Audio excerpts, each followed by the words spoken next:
Yeah, what's up? Sorry, it took me so long.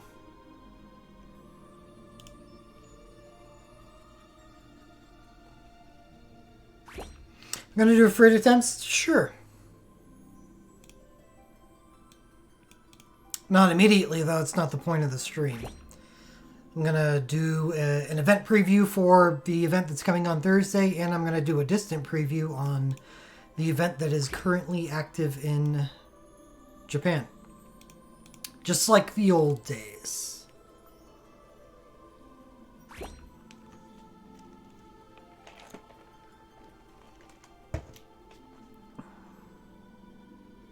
I don't believe the Xvius one is the most recent.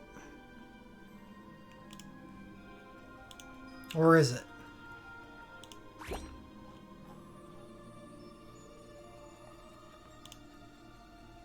Yeah, if it is, I'm not going to do it. Because I don't think Global's going to get it. So, Final Fantasy 3.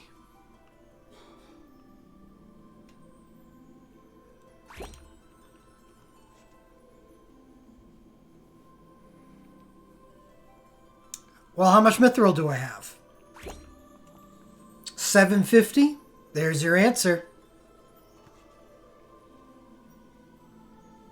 15 pulls. Let her rip.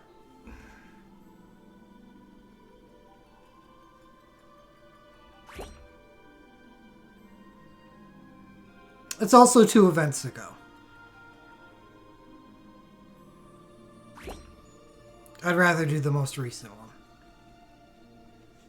And anyways, serious answer, as always, I don't know.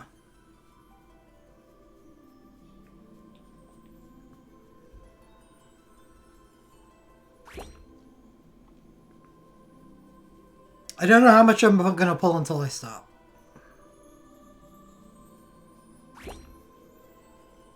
Because the banner changes after every single pull that you do. So it may suddenly become not worth it after a single pull, even if I don't get Titus's sync.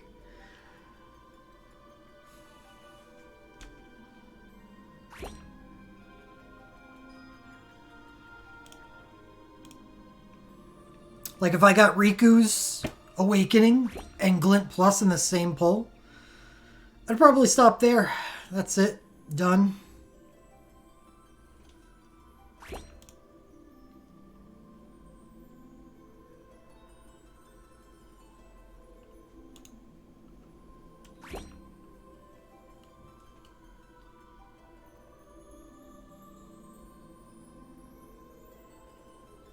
Ah.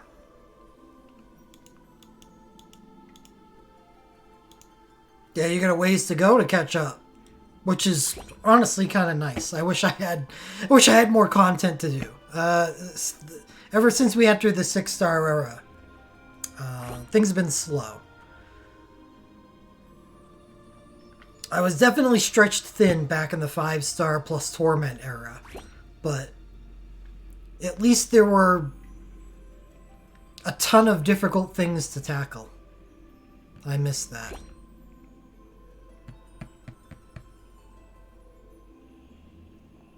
If I get Pain's Awakening and Chain, I don't know, I don't think that changes that much. It might. Probably not. I don't think so.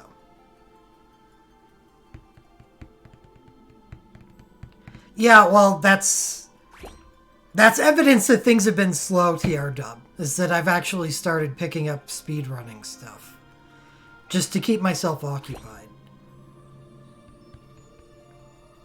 Yeah, but the reason I'm pulling on the 10 banner is not for Ifrit. I'm pretty sure I could just kill Ifrit with what I got. Right now. I'm pulling on the banner because it's just a good banner for me. It goes together well with the things that I already have.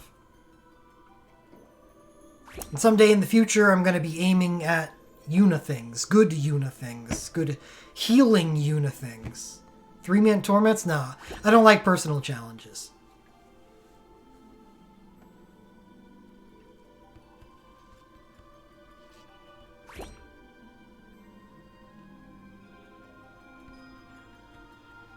That doesn't sound fun to me.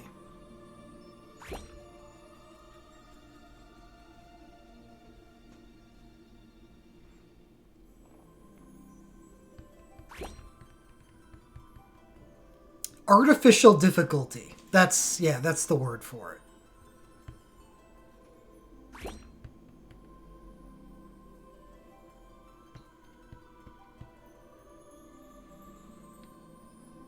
USB 3, I think, is their healing one. Yeah, it's good.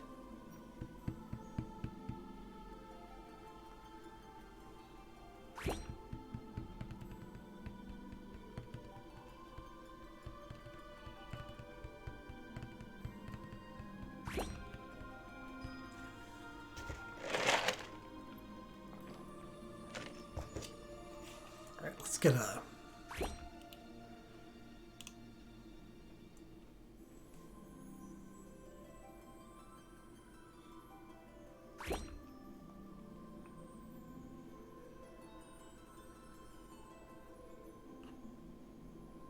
Selfies USB 1? Yeah, it's a bit aged. It used to be really good back in the day.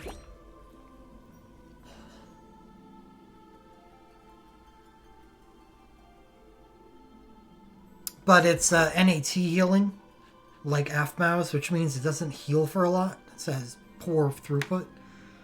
Her new Regenga USB coming up.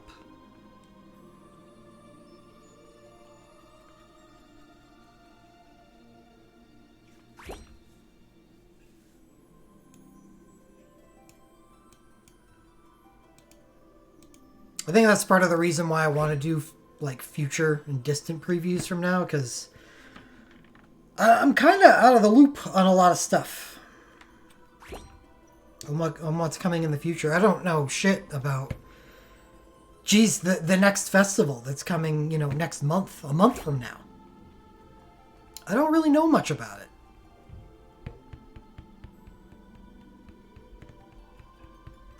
Other than the fact that the Final Fantasy VIII banner that comes after the festival is better for me than the festival itself is. I think that's the reason why I don't know much about that festival. I have looked at it. I just didn't like it. So I didn't hard analyze it.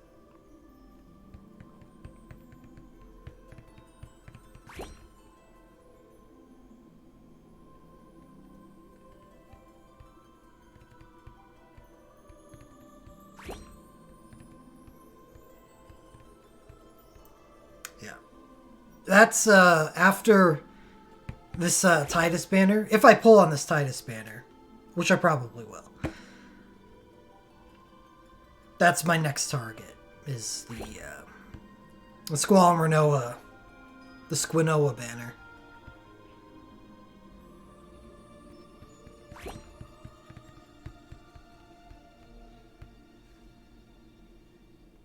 Yeah, I think that's what it's supposed to be, because there isn't all four of the banners in the festival, and that's a dead giveaway right there. Is we haven't had a 4-banner festival ever. They've always been 5, and they're all elementally focused, and ice isn't one of the elements. And the Final Fantasy VIII banner is launching at about the same time as the festival. It's kind of... They think it's the 5th banner of the festival.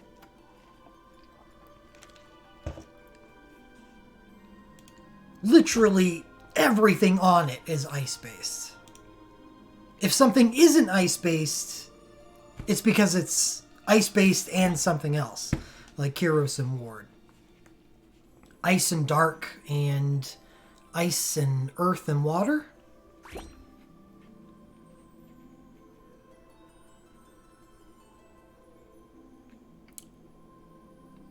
Ward gets sharpshooter, right? That's how he does ice, which is kind of funny. He shoots anchors, which honestly, totally awesome.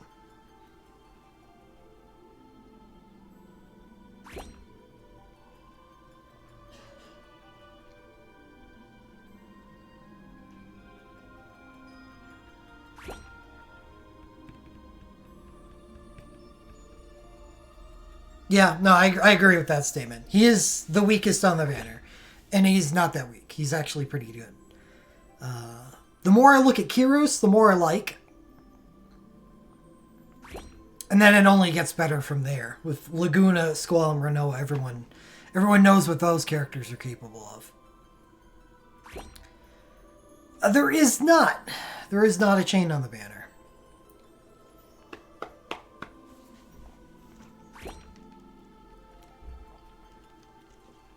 Yeah, I'd like Laguna Chain too. But if DNA was smart, they'd keep making that difficult to get. Because it's probably the best chain in the game.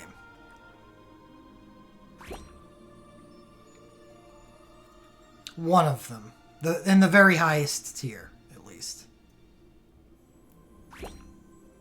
Vincent is better. I don't know. I don't know.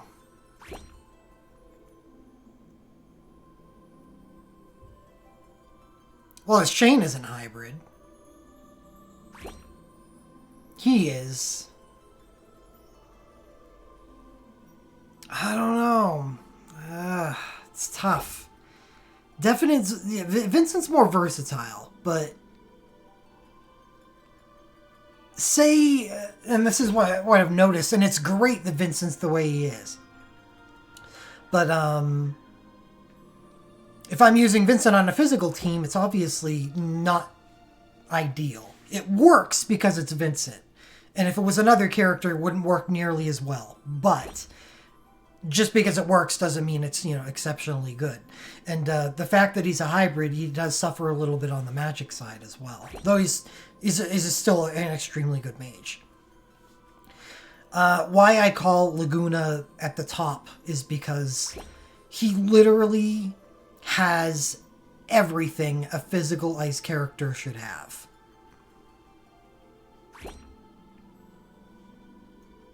He is amazing at his job.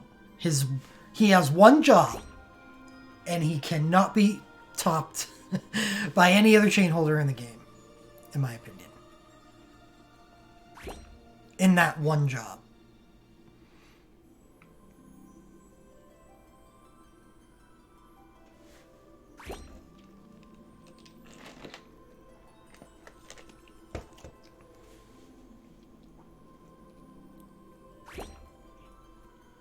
Riku and Galoof are also up there.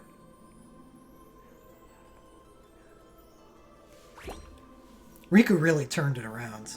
I used to not like that character at all.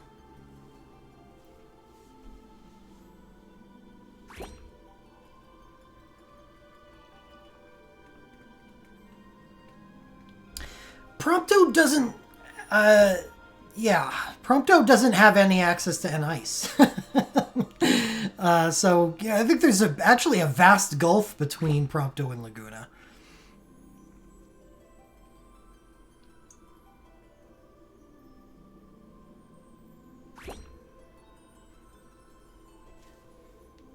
useful. The fact that he can entrust is useful.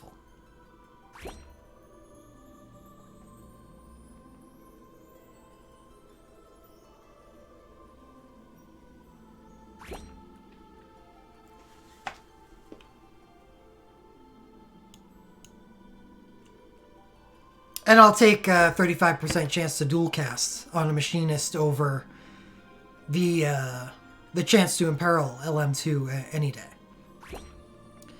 Just because the more you cast with a machinist, the more you imperil, thanks to their abilities. Oh yeah, I'm not saying Prompto's bad. He's far from bad. He's actually extremely good. I'm sad that I don't have his chain. I'm just saying Laguna is Laguna. That's all.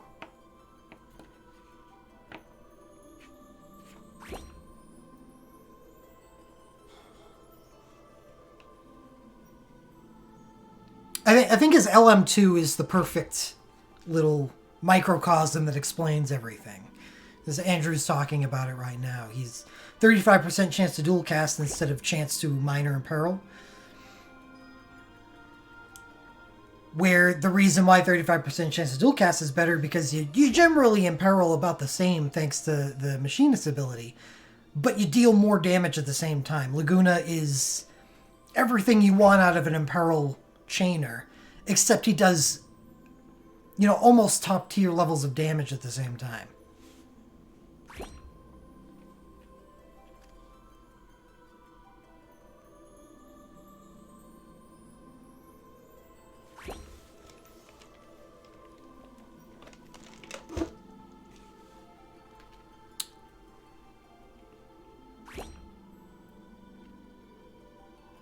All right.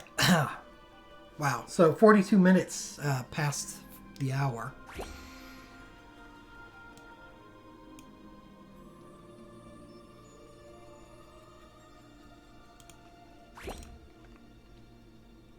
I suppose we should start the event preview. Final Fantasy X.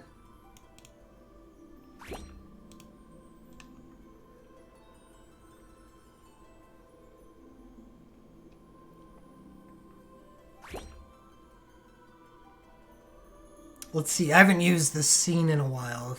Hopefully it works.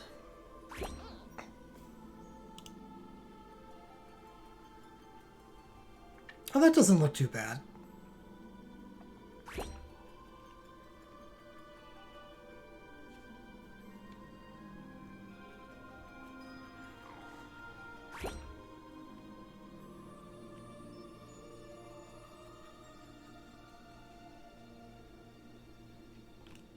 Oh, yeah. I'm, only a month and 2 weeks left.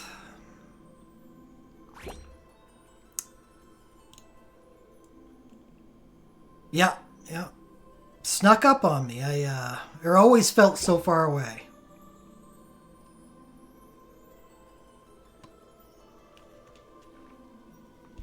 So, next week. Well, I guess we don't know this for sure because it's not data mines. But it would make sense that they would launch this banner alongside a Frit for some frustration pulls. Because it is a pretty heavy water banner. Probably one of the heaviest water banners we've seen in a while.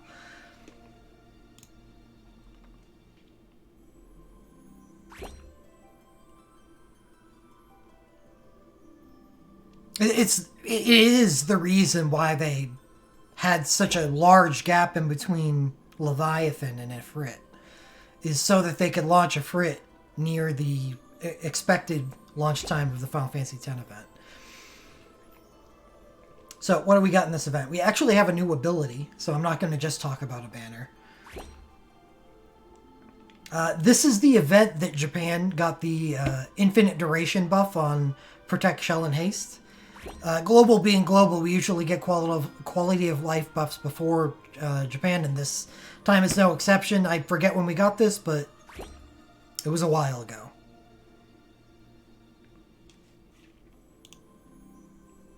We do get a new ability. In Japan, it was translated to Trinity Bullet, which is a 4 times hit sharpshooter ability, fire, water, and ice, which is the first 6-star fire sharpshooter ability, which is kind of neat. Self-quick sharpshooter 2, increased damage with range weapons. I actually like it.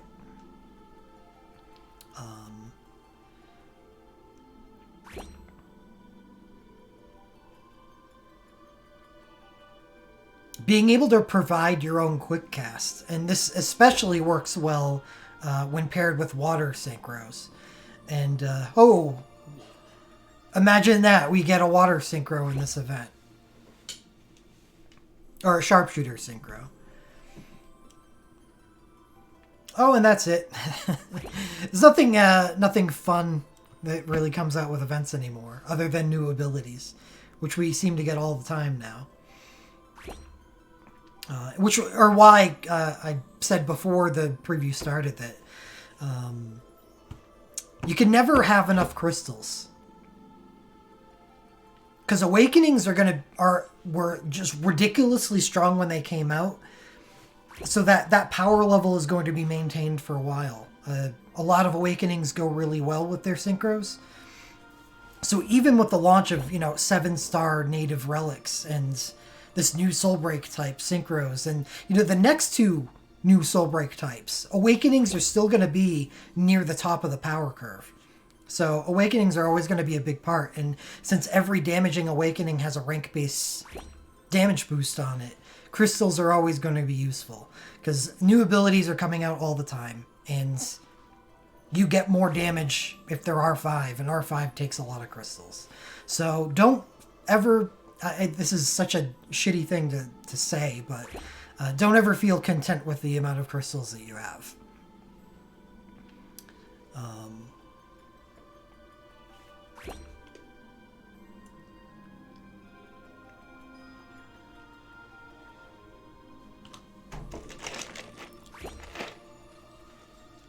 Let's talk about Banner 1 of this event, which is the one that, if you haven't seen it yet, this is the one everyone's been talking about.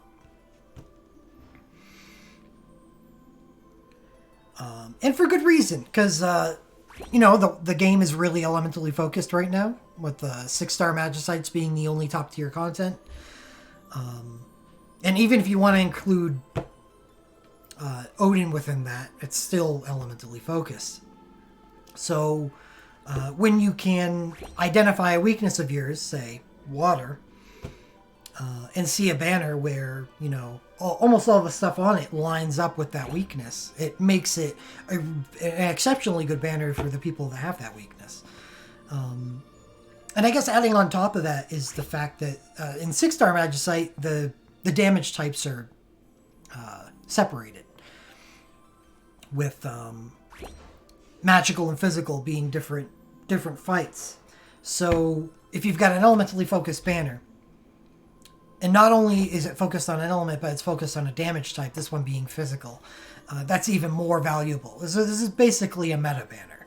It's perfect for the state of the game, and that's why it's been hyped up. It's been hyped up for a good reason. Because a lot of other banners you're going to see are going to have some kind of flaw. Either they contain too much stuff of a different element that you may or may not need, or they're separated between physical and magical. So by pulling on the banner, you have a chance of kind of splitting down the middle, helping your physical and your magical team out. And at the end of the day, you spend 250 mithril, and you've helped out each team so much that you've basically weakened the other team. You haven't got the teams up to snuff, up to 6-star, tier, because the banner was too split and your chances were not good enough for focusing on one thing. And I guess since the first preview that I've done in a while, I'll go on a couple tangents, and this tangent will be, we need music, but 6-star Magicites have 2 different fights, and you actually only need to do one of the fights. We do fights for rewards, and the rewards for 6-star fights are, crystals, artifact stone, which are all pretty cool. but they're not really essential to the game in the way that actually getting 6-star Magicites are. 6-star Magicites are awesome.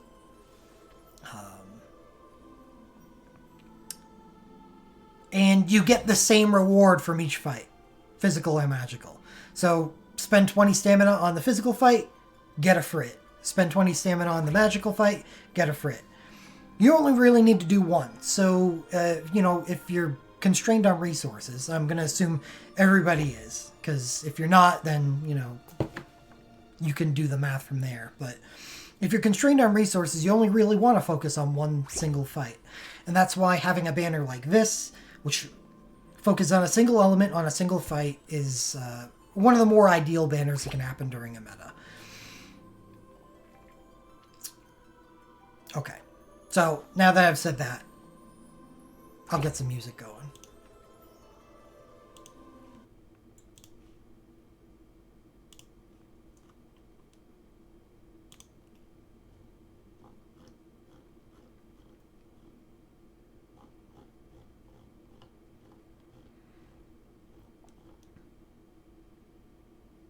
Let's see. Here's a good one.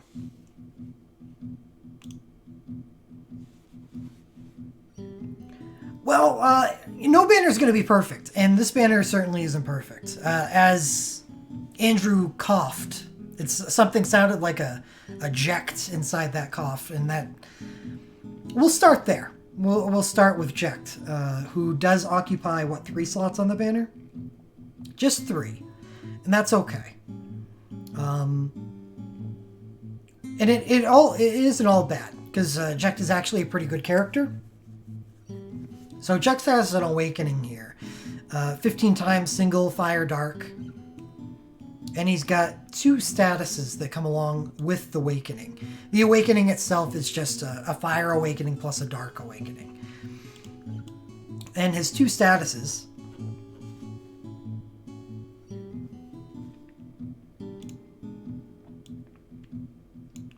start with I think we've had some switch draw statuses, but this is what we refer to as a switch draw status, where you're basically throwing away your first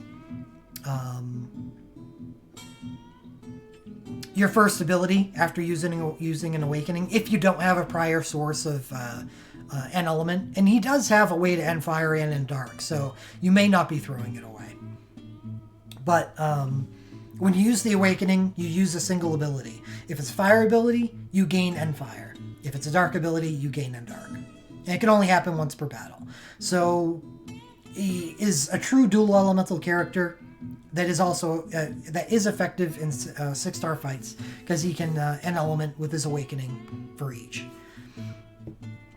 You don't have it on the first attack, and well, you kind of do. It's a half and half, because I think you do gain the end fire between attacks. With an awakening, you auto double cast. So you'll do your first cast of, say, Iron Fist's fire or whatever, gain end fire, and then on the second attack you'll have a end fired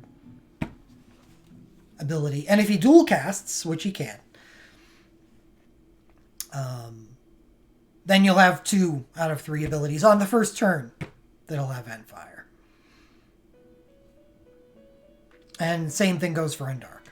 So that right there makes him at least a dual elemental character, and from there we can see how good he actually is. So his fire version of his awakening status is a 5-hit chase, no matter what. All this mumbo jumbo just is for the crit chance buff, but it is always a 5-hit chase, which is actually pretty cool. But the chase itself gains a crit chance, depending on how many times you've used it. Which, alright, sure. But, that 5-hit chase also applies to Dark, but he gets a casting speed stacking buff for Dark. This is much better than the crit chance, in my opinion. Being able to supply your own casting speed. Well, I don't know, maybe. Maybe not. I guess it depends on the fight. Like, for a Torment, especially Final Fantasy X, there isn't a whole lot of ways to modify your casting speed, so the Dark side would be great for Torment. But I guess crit chance is pretty cool for... Still pretty cool for Fire. It's not crit chance on the chase itself. It's a buff. It's a crit chance buff that he gives himself.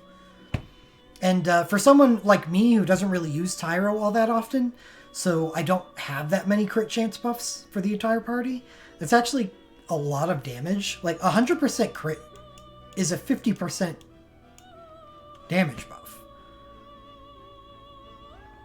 It's really quite large. Alright, so, you know, I actually like both of these chases.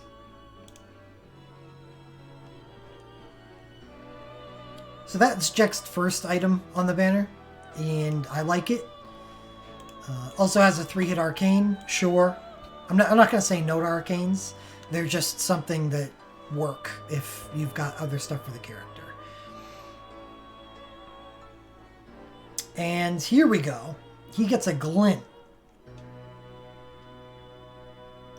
which I believe has another form of switch draw on it. Switch draw stacking, right?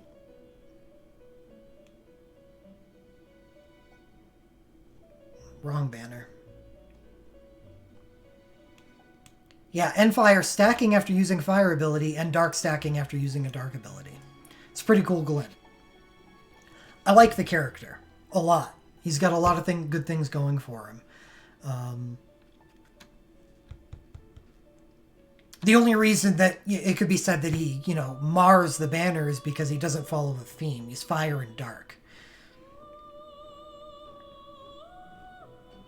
Everything else on the banner is Fire. Or, sorry, Water. So you have 11 Water items and 3 Dark and Fire. So let's go and start talking about the water stuff. I mean, the real thing that people want to talk about is right here. Tidus's sink. Some sinks are better than others. I think this is one of the better ones.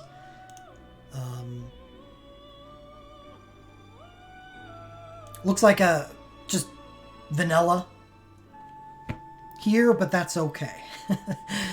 Because where Tidus lacks in the status on a synchro, which there isn't one, he gains in having a really, really powerful synchro command.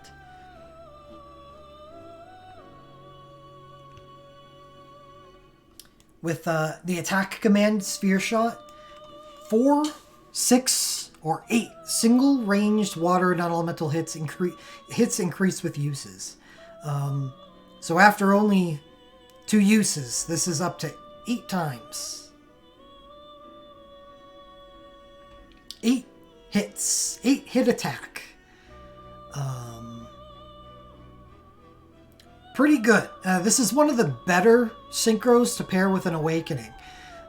So what an Awakening does when it's used with a synchro is... like, I guess I'll start a little earlier. What a synchro does is when you use the command, it'll use the command, and then in your ability 1 or 2 slot, your attack synchro command is linked to the ability 1 slot, and your defense synchro command is linked to your ability 2 slot. And what happens is if you use the attack command, it'll use your ability 1 with it. So it'll cast 1, then cast the other. With the defend command, it'll cast that, and then cast your ability 2.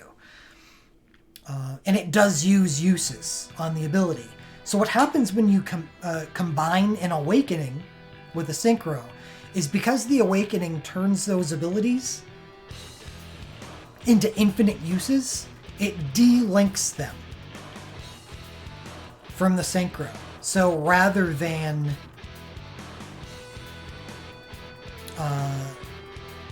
use the linked ability, it will use the synchro command twice instead.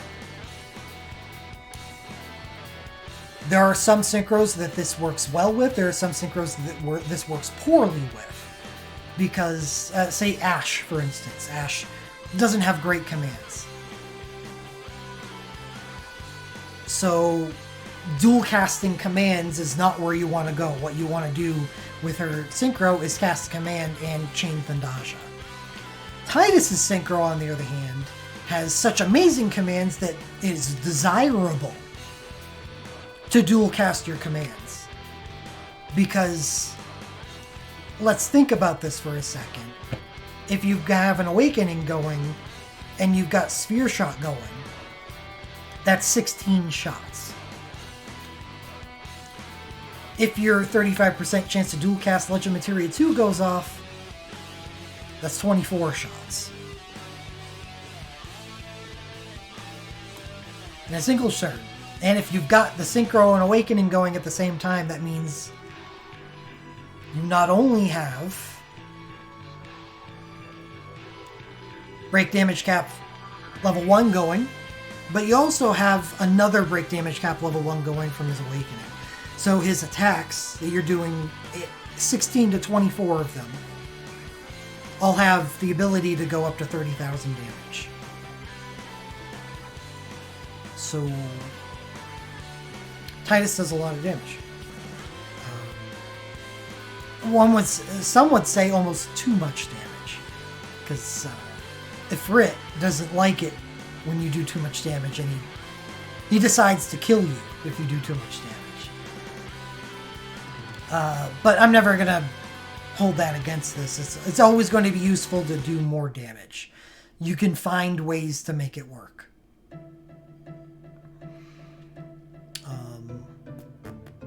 Yeah, so Tidus's Awakening and Synchro go together really well.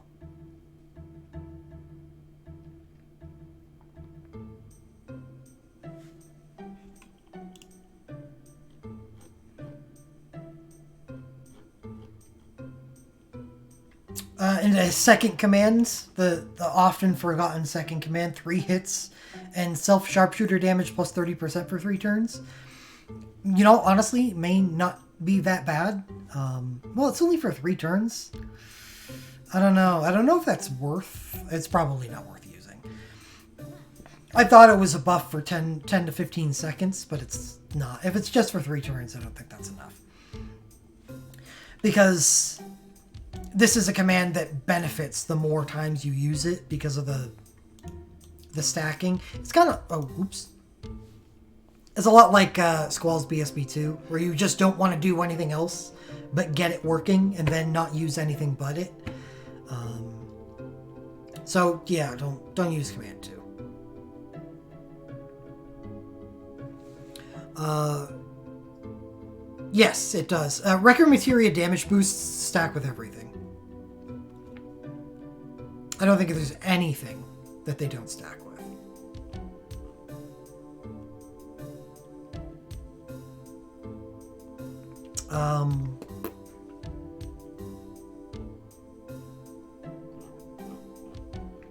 Anything more to say about Tidus's Synchro? I feel like there was one more thing I was looking for.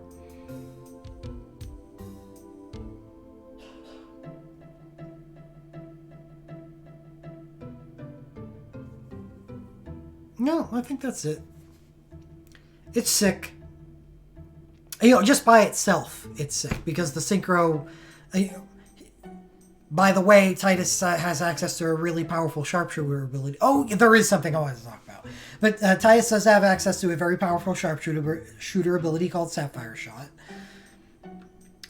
Or Sapphire Bullets, whatever. So, you know, if you just have the Synchro, it's not like, 13 attacks in the same turn is going to be a bad thing. It's not even close. There is one other thing I wanted to talk about with this Synchro, is this is one of the Synchros that can be paired up with the Awakening and also link an ability. Now this is going to be kind of weird, and I hope I explain this properly, but Tidus's Awakening is a Sharpshooter Awakening.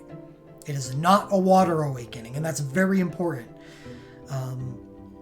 So the fact that Tidus's awakening is sharpshooter means that he will turn any sharpshooter ability that he has into infinite uses. And I already talked about how that delinks the ability from the synchro.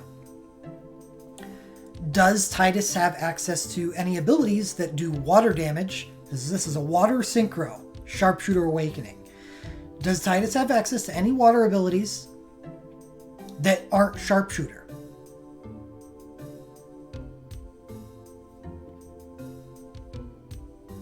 Yes, he does. He's actually Spellblade 3. So he does have access to a water Spellblade attack. And what you can do is that even though you've used his awakening and you've delinked your sharpshooter abilities, and now you're dual casting synchro commands, a synchro will still link to a water ability.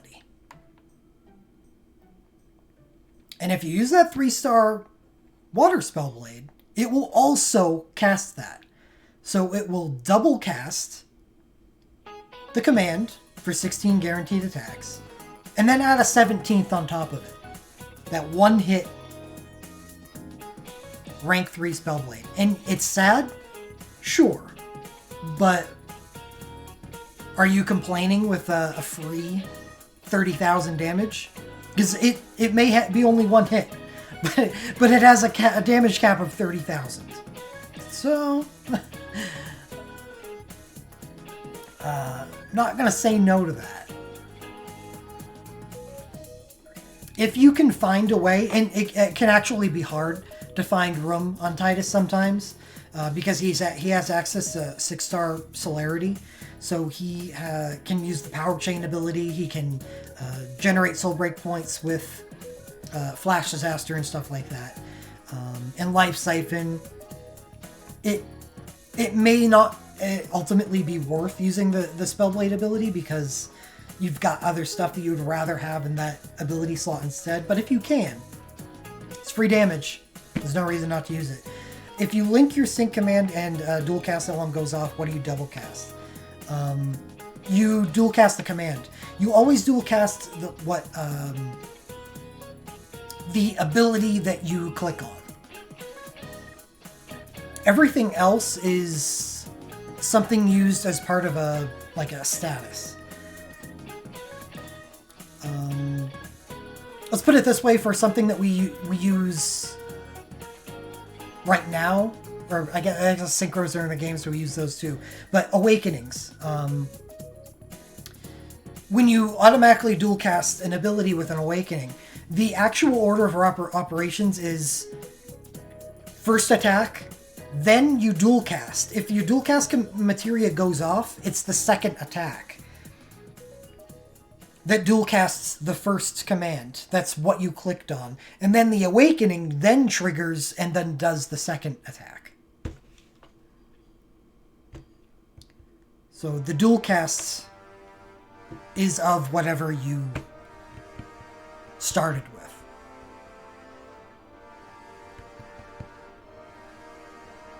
Link commands are essentially a chase. Yeah, that's...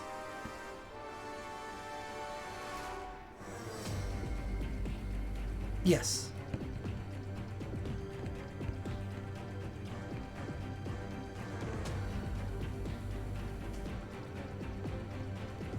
Now, Tidus is one of the characters that can use his awakening and still have a linked ability, even if it is only 3-star. But if you think about the possibilities, and want to go on an Enleer's spreadsheet hunt one day, there are actually some really powerful combos. Because some characters have access to 6-star abilities. Rydia is probably the one that stands out the most, where she has a summoning awakening, but her synchro is elemental based. So, and she's a black mage 6. So what you can do is use the Summoning Awakening, but not delink, Chain Waterga or Chain Watersha. So you dual cast your command and then do a Chain Watersha on top of that. She's probably... Oh, Chain Stoneja. Her sync is Earth. Does she get a water sync? She seems like a character that would. But anyway, that's the way it works because of Rydia's schools and the fact that her awakening is summoning.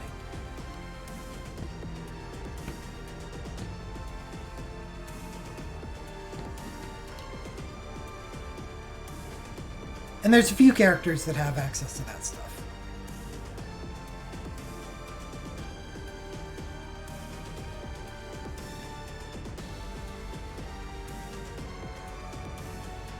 Alright, so, hey, Tidus is synchro. Okay, next. Pain's Awakening.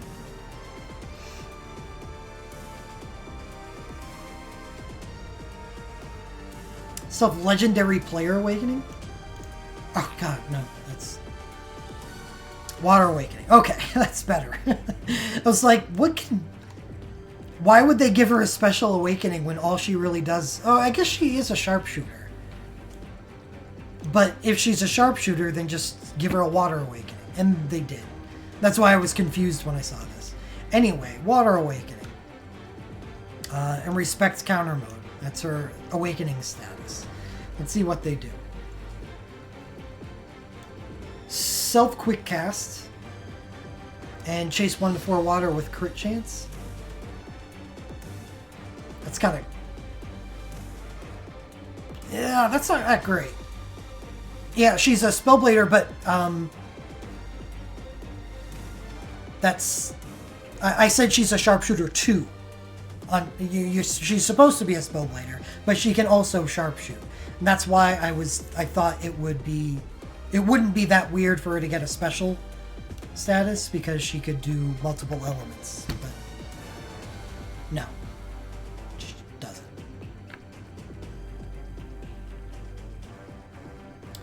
So I don't like this. I actually don't like Pain.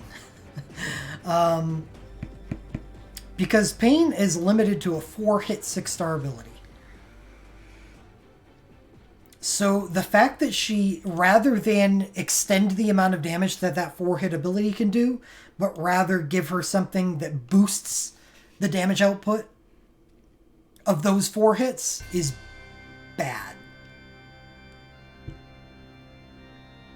Because she already has a very, very high chance to cap her ability before anybody else in the party because of the high multiplier on her single hits. Because it's only 4 hits, so it's compressed damage. This is bad. This is not a good awakening. But it is still a water awakening. It's certainly viable for a Frit. It's just, you would rather it would be better. Did something else other than boost the damage on an already extremely high damage attack.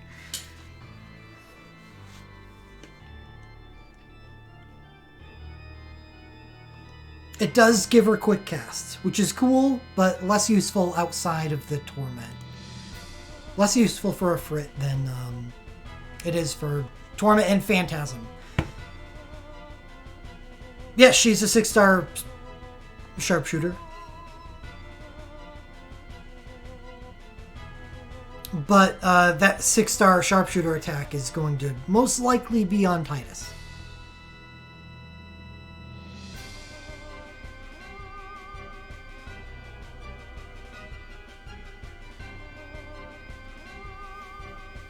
Her dive is Spellblade focused.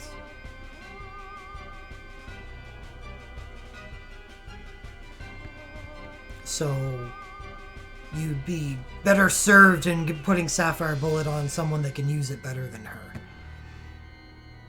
Is Pain Awakening worse than Kamari?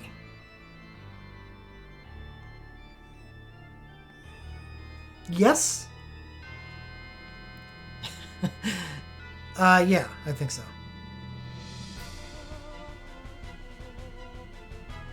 I mean, they're practically the same thing. Except that Kamari's gives him instant cast, while Pain's gives her quick cast, right?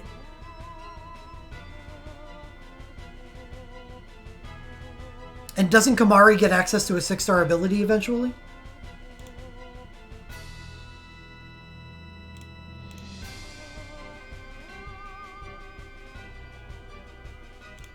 Does it do more than 4 hits?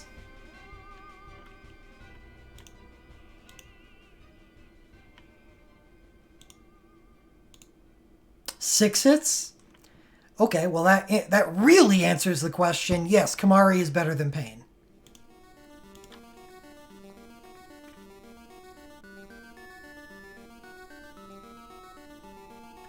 Already talked about Jekt. Next is Riku's Awakening, 15 single water Awakening, which... Yep. That's proper for her. She's both a sharpshooter and a thief.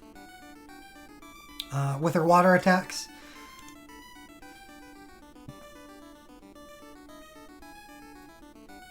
Hell yes. Facts.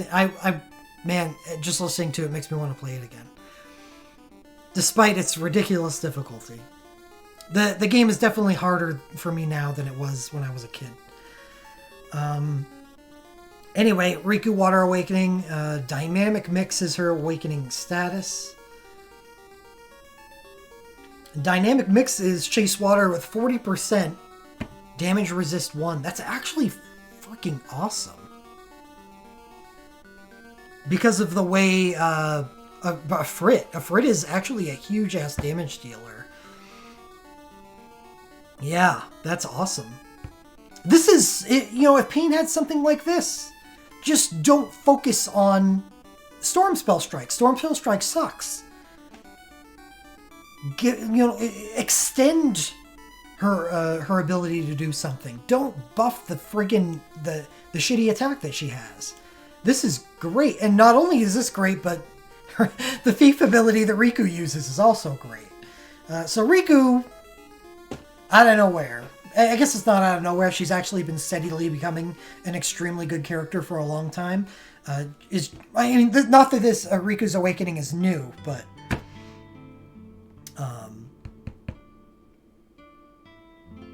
this is very good for the fight that she's going to be used in. Aren't they making a 5-hit Water Spellblade later? Are they?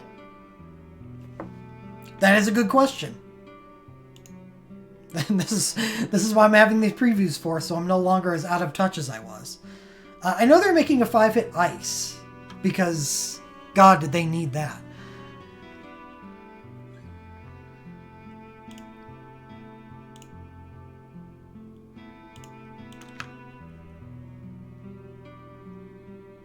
But I don't think so.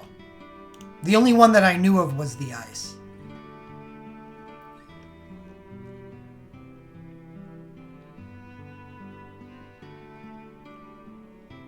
Yeah, it's just Ice. And 3 ultimate abilities. Squall, Celeste, and Bards.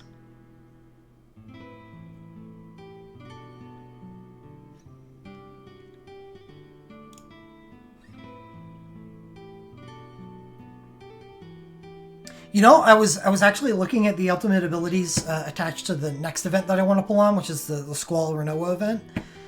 Renoa's ultimate ability is not good. I mean, it's good. It's actually amazing, but it's Witch.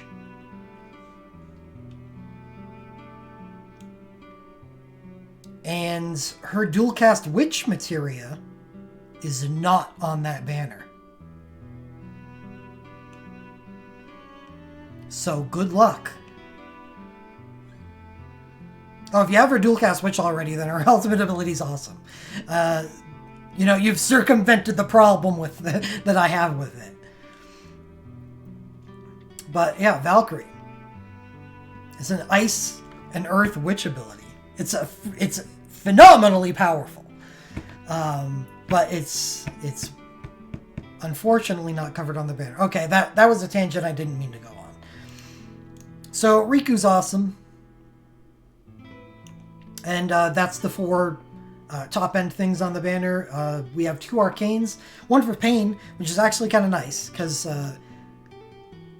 Pain only has access to Storm Spell Strike, so she has a low damage turns. So her having access to an arcane is good. Some characters, like Titus, for instance, an arcane is much less useful on a character like this because they do so much ridiculous amounts of damage in a single turn with their abilities. Pain is not one of those characters, so Pain having an arcane is good. It's a much bigger upgrade for her than it would be for somebody else. And Jekt is fine.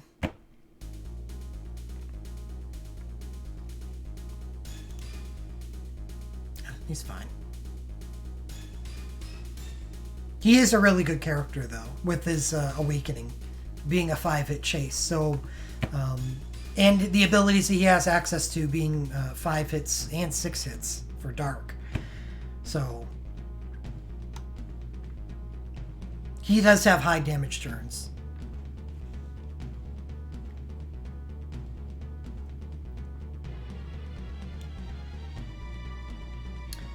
Next, we have Pain's Chain. Not a big win for me, but like the Chocobo banners that we've been getting,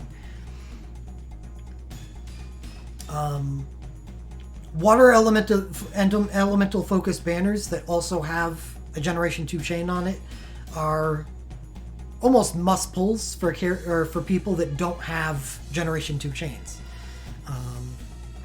You know, this is really no different. If you don't have a Generation 2 water chain, this banner is incredible just because of the presence of this. She pales in comparison to Riku as a chain holder, but if you don't have it, then that's not useful information for you. Having one of these is so much better than not having one of them. So yeah, not like I need to talk about a Generation 2 chain that much, because they're a known quantity. Oh yeah, she's... exactly. I mean, going from 0 to Pain is a disgusting boost.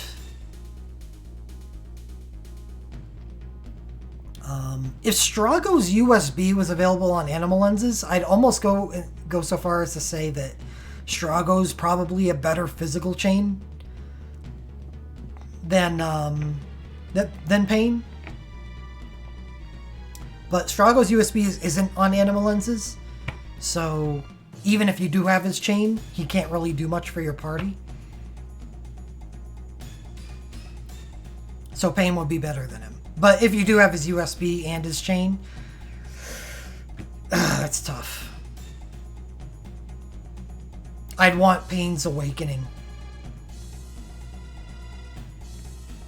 to match up to that, because Strago's USB is really, really powerful.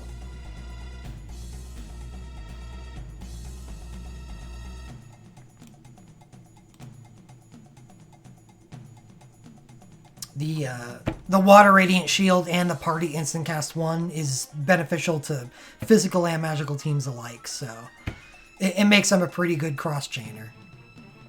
Okay, so after the chain we have Pain's Ultra, which is probably, if I'm being honest, the more desirable damage soul break for Pain on the banner.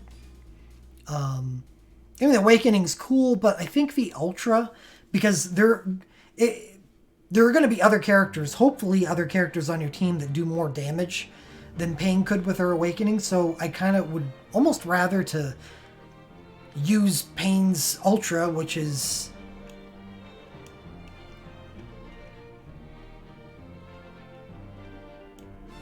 Chase Water, Physical High Quick Cast 1 to their front row, and Chase 3 Water with Party Water Damage plus 10%. I'd almost rather use Pain as a support character to buff up the people that are going to deal real damage than have her use her Awakening itself. Yes, it's a very good Ultra.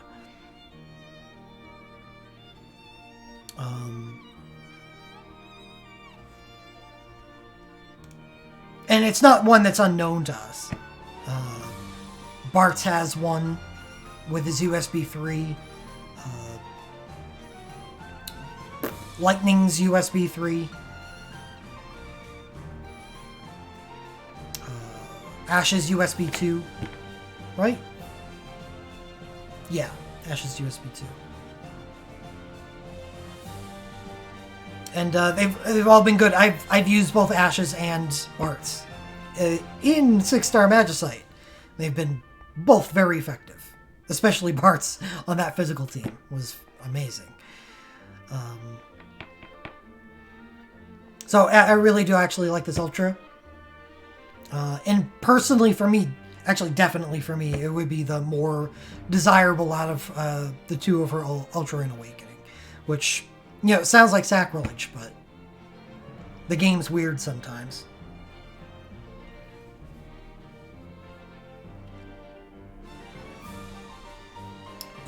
Yeah, it's a 1-turn instant cast a party for Strago. Oh, no, for Cypher, okay. Oh yeah, Cypher's USB 2 is very good. Characters that provide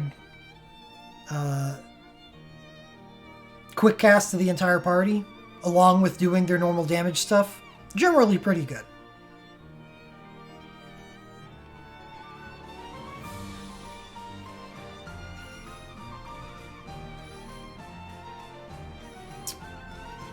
Nope, that's banner 2. Saw a Waka thing on there. I was like, what? Alright, Titus is Glint Plus. Or I love Glint Pluses in all shapes and sizes. Self M-Water stacking and instant cast 1 for 0 cost. It's one of the best relics on the banner. Yes, please.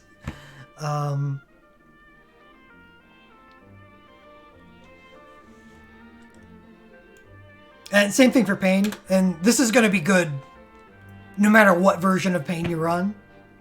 So this is also extremely good.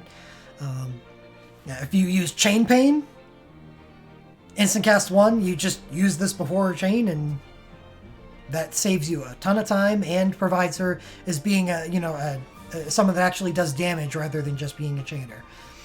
So this is a very nice thing to have for any version of Pain. So love that. Riku's so the game revolves around soul break points, okay? So being able to just generate 500 soul break points for nothing instantly. Okay, sure. All 3 of these Glint Pluses are extremely good. Next we have another Glint, this for Riku, and Water Stacking and Quick Cast 2. Also really good. Please. This is a very, very good banner analysis song. Already talked about Jex Glint and Riku's LMR. Again, really good double cast water. This is especially good on Riku because of the new Thief ability that we just got recently. Every second time that it's used imperils the boss by 10%.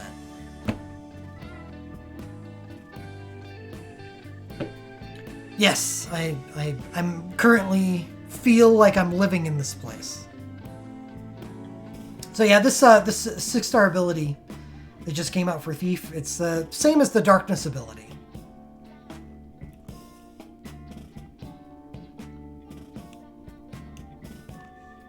Touched by Darkness. Minor Imperil Water, it's a 10% imperil for 15 seconds after every 2 uses. And that also takes into consideration dual cast. So if she dual casts on the first turn that she uses it, imperil.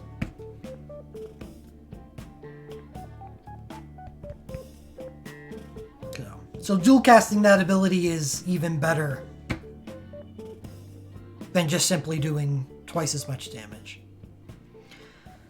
So this is a really good banner for what it was supposed to come out tomorrow night.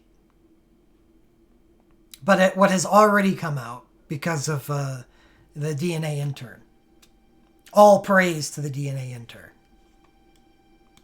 So a Frit is currently active in the game right now, and this banner is made to slay him.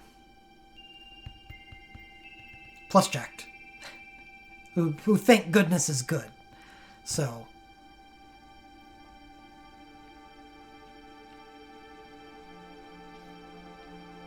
he's not a complete drag on the banner. Am I going to pull? I don't know. Probably.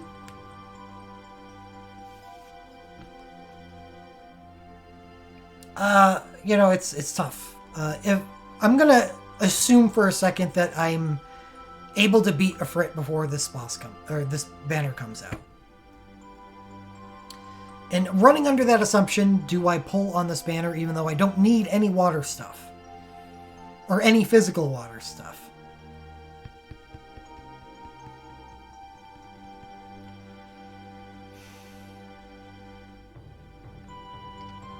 How much of this banner is still useful to me for the purpose of phantasms? A lot. And that's what's got me confused. Normally I would say no immediately and just run away. Because what's the point if, the content that's in the game is already defeated? This is going to be good. Doesn't matter when. This is better than what I have right now because I'll probably be running Bart's as my second DPS in water at the moment. So this is better than what I have. But is it going to be something that I'm looking for Phantasm? No, I think the power level of this is going to be too low for me to justify pulling it for it now for Phantasms. I would rather just save my Mithril and pull for Final Fantasy Final Fantasy X stuff further down the line. Titus's Synchro's power level stays just high enough where I don't have to worry about that. Jekt Awakening would actually be on my physical fire team. And also probably my physical dark team, but less useful for physical dark. But I personally think Jekt is pretty powerful, so it's probably a pretty good Phantasm thing as well. So this has some value. Really, the Riku stuff on the banner is, next to Titus's Synchro, the most valuable stuff that I could possibly pull. So let's say that Riku's Awakening, Glint Plus, Glint, and LMR are all things that I would be happy to have for Phantasm in the future.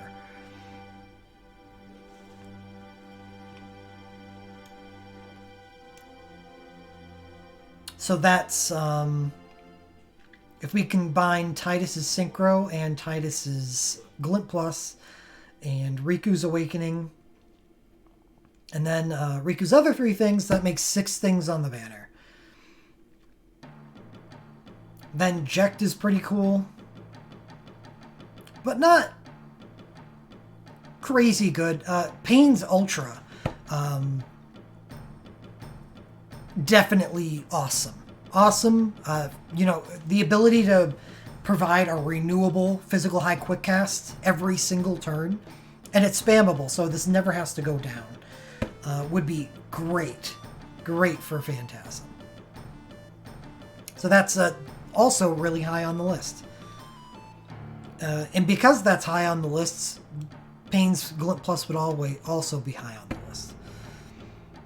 So that makes 8 things that really stick out.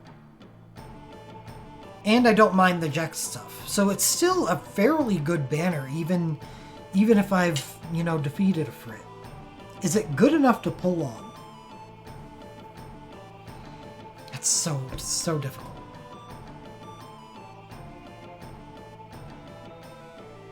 Because it does go against,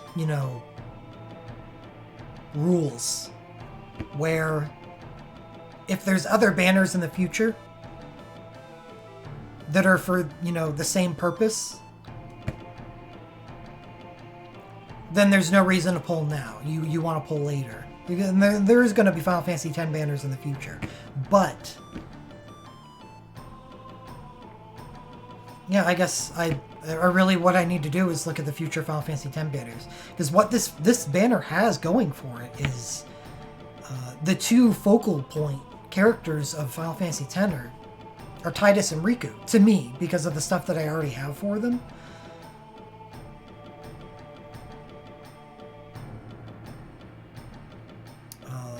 This banner may actually be better for Phantasm than future banners are. So I really just need to start looking into the future. And I guess if there's anybody else out there in my same situation, might as well get that done right now. What do we got?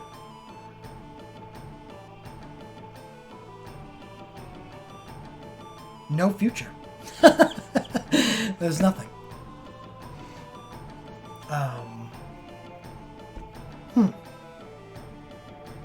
No, I don't think there's... I don't know if it'd be possible to replace Riku with Pain's Chain. I think Pain's Chain is actually just a complete dead slot on the banner, for me.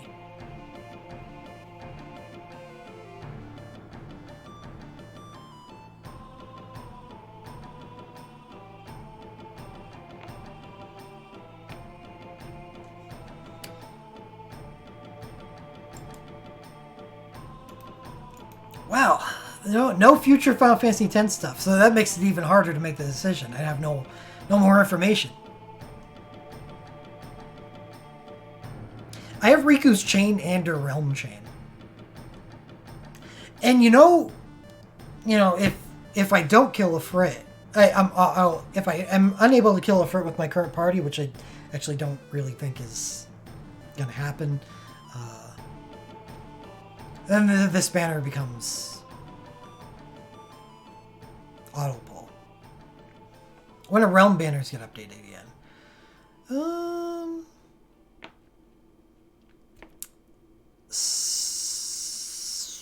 I don't know. It's a good question. A month after Next Fest. So April? Oh yeah, I have 3 tickets currently.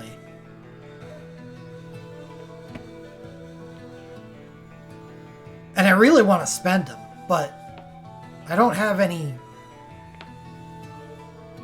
current day holes. Content is being released at such a low pace that I've been able to keep up and maintain an extremely high level of mithril too. I have so many resources, and that's probably one of the reasons why I'm considering, and I think after seeing that there's no Final Fantasy X event for the next 6 months, I think I'm probably going to pull on this banner at least once. Because I just have too many resources.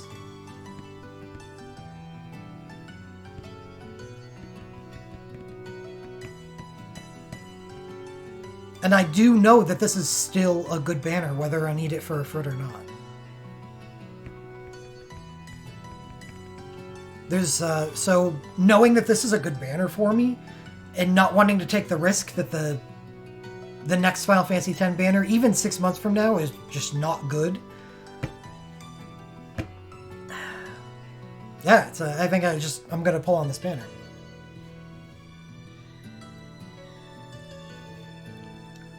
Yeah, they could come out with like a Braska banner or something. And while they may make Braska good, I don't have a good Braska. So it'd be like starting from scratch, building up a character. And why put myself through that when I can make characters that are good for me right now and make them better? Tidus' Synchro makes him a better character with the stuff that I have. Riku's Awakening, same. Riku in Tidus' Glit Plus, same. Riku's LMR, same. This is all stuff that makes good characters better than they are already. So,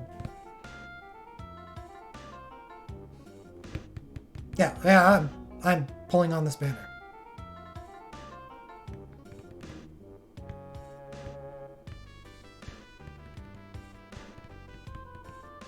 Well, I don't really have much fear of Shiva. I actually have had a very powerful fire team for a while. I may already have the stuff to kill Shiva on both damage types already. That's how good my fire is.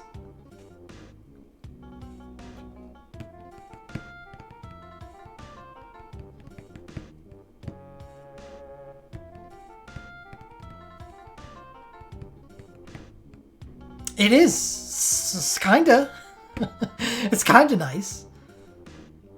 It's also boring. You know, I kind of miss the 5-star Magicite Torment era, where every Magicite fight had unique rewards. Like Belias was a reward for itself, and so was Phoenix, where you only have to worry about a single fight for 6-star, so there's essentially 8 6-star Magicite fights, where there were 16 5-star Magicite fights, along with 17 Torment fights, all happening at the same time. It was chaos, and it was frustrating at times, but it is the way I like to play the game. I like not being able to do stuff. Like, some of those Torment first kills, just, you know, finding random fucking Super Soul Breaks in my inventory that got me the kill. Buying Yuna's Super Soul Break 2 from Animal Lenses, and that got me the kill. Just really scraping at the bottom of the barrel. And completing content with it. It's really a rewarding way to play. Right now, I feel too strong. I don't feel like the game's throwing. I'm outpacing the game, and it's not how I like it.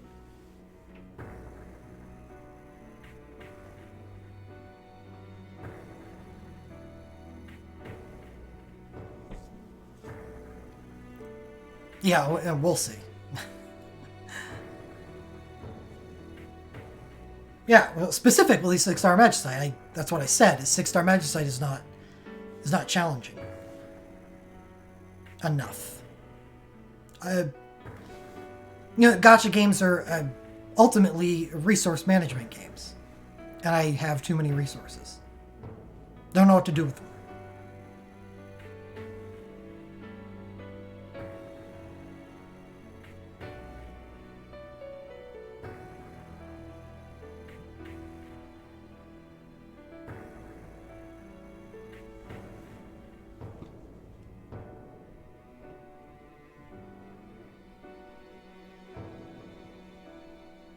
And that's why, from subscribers, you see me uploading a bunch of speedrun videos.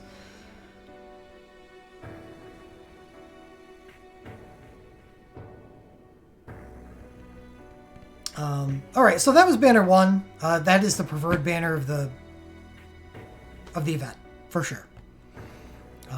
Because it covers what it needs to for the current day content. And, you know, even if you've completed current day content, it may still be a good banner. It's just really, really good banner. Yeah, well, when we get there, sure. Next week, I'm going to do the event that comes after Final Fantasy X, and the week after that, I'm going to do the event that comes after that event, and eventually we will get to that Final Fantasy VI banner.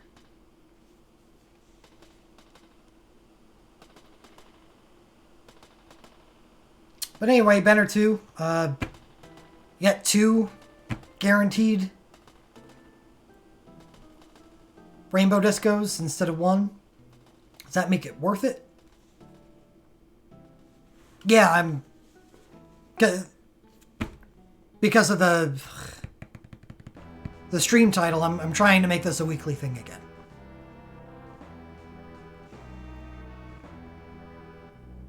Yes, they're back on the menu. They're really just. I actually didn't talk about this in the general Discord. I only did in the sub channel. But yeah, I've been cooking up, getting back to weekly streams. I do, well, I want to do future analysis, but the stuff that's current day. It's not that I don't want to do that right now, Rainmaker. It's just like, it's kind of like drawing the line. I only have so much time. So it's like just picking and choosing. I've been actually thinking about doing that for quite some time. Actually, like, just doing a cooking stream and talking Record Keeper during it. Because I actually love cooking. Alright, anyway, that was a hell of a tangent.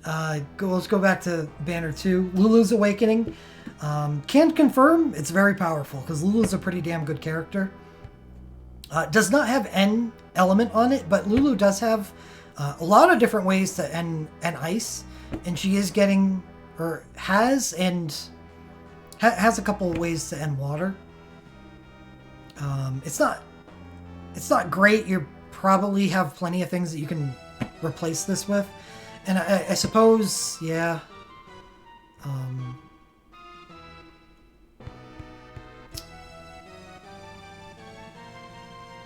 When it comes to magical ice, there's someone, can't really put my finger on the name of her right now, that really, really stands out. But,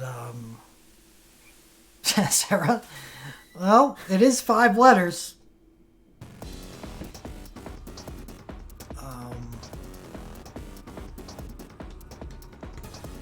I've been using Lulu a lot lately, but that's for Torment and 5-star Magicite speedrunning. So I don't want that part of me being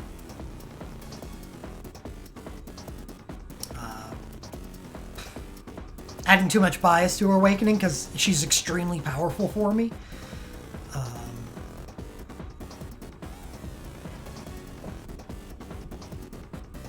But when it comes to 6-star, I think she loses a lot of that, because her Awakening itself doesn't provide an element, so she needs to provide it in a different way.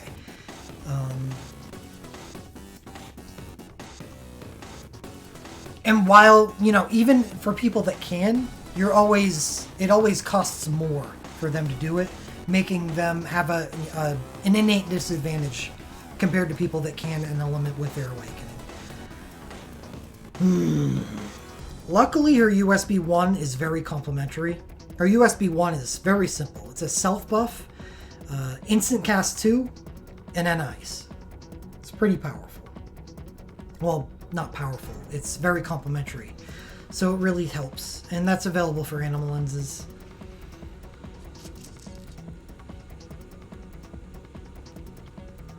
And I suppose because Lulu has access to Witch, it does give her something that, while Renoa can Witch, Renoa has more things that augment black magic, so you'd kind of rather keep the two separated. So Lulu does work well with Renoa. Renoa was the 5-letter Ice Queen that I mentioned.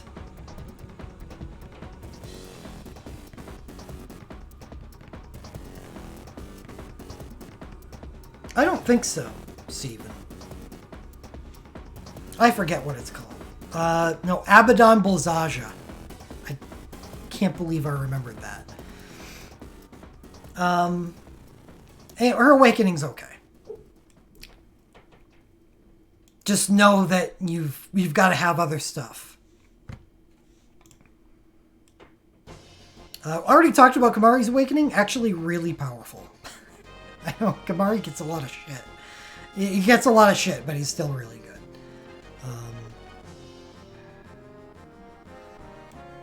So let's look at Kamari.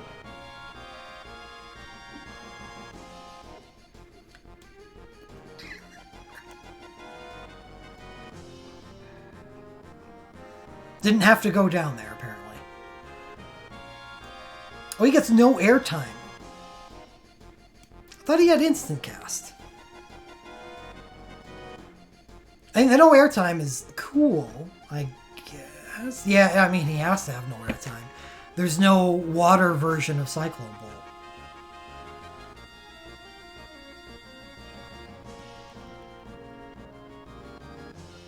The 5-star ability is already instant cast. Oh, okay. That's where I got that from. Okay.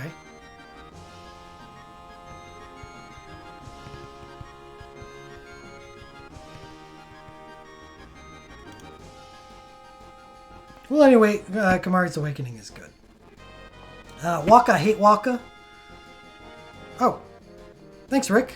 And you are welcome. Happy to be back.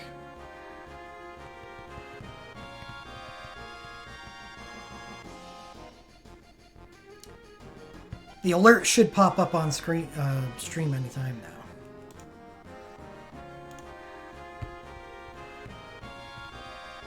If YouTube gets up off its ass.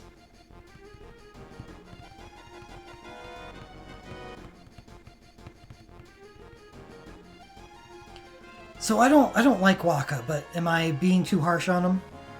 Attack, magic, and defense minus 70%? Okay. That is really good.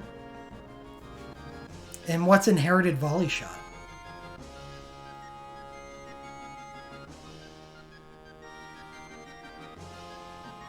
Chase 2 sharpshooter with a 6-hit chase?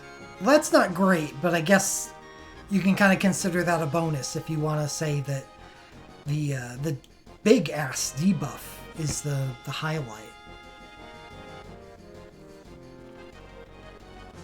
But only 3 awakenings on the banner.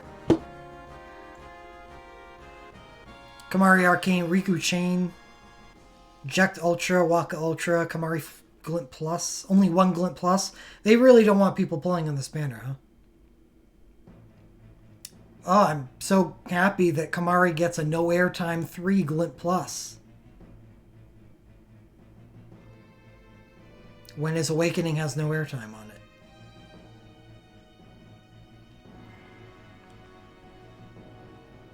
Isn't it nice when a supposedly complimentary relic doesn't complement a character's good relic? Oops. Well, this is nice. Getting Lulu's M Water Glint.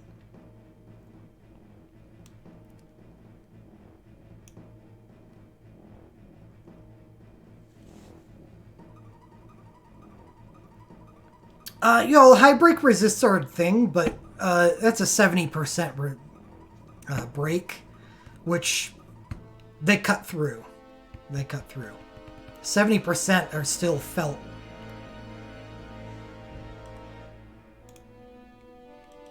Quite strongly.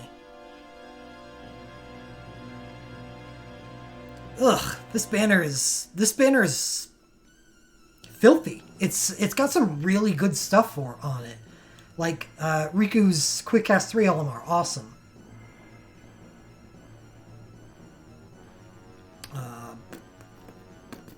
Kamari and Waka's Awakening, pretty good. And I guess Waka's Dual Cast LMR, good too. But it's there's a lot of junk here too.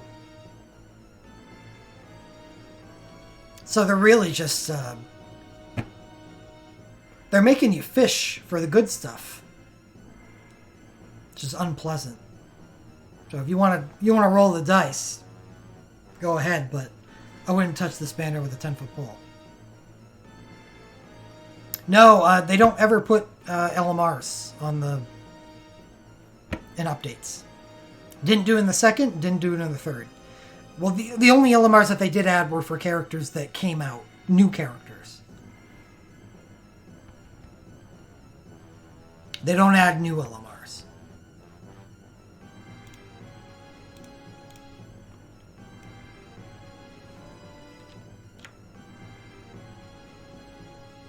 Why isn't this already zoomed?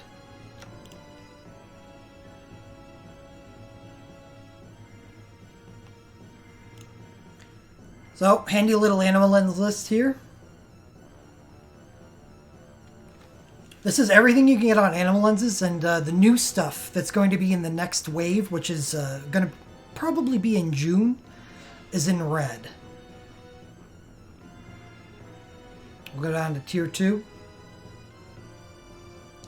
Glints are the new wave that's going to be in wave, or the new stuff that's going to be in wave 3. But as you see, no LMRs.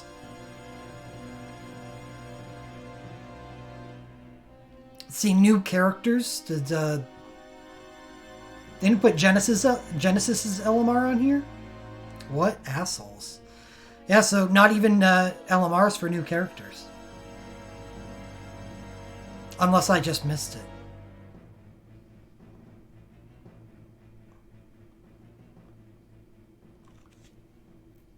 Ooh, Tyro and Alara's glints. Best save up your tier 2 lenses. We got some nice stuff to get.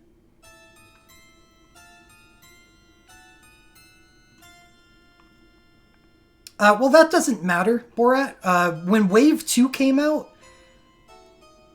even characters that had came out recently got their LMRs.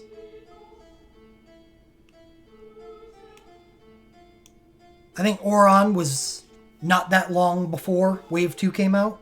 LMR.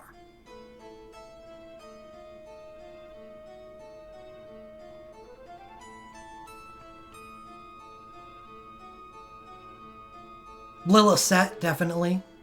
LMR. It's kind of the thing that they did. They didn't give like USBs or anything to them, but even characters with nothing else, they at least put their LMR on the banner. Yeah, every character. So it's interesting that Wave 3 doesn't do the same thing. It's kind of shitty, actually.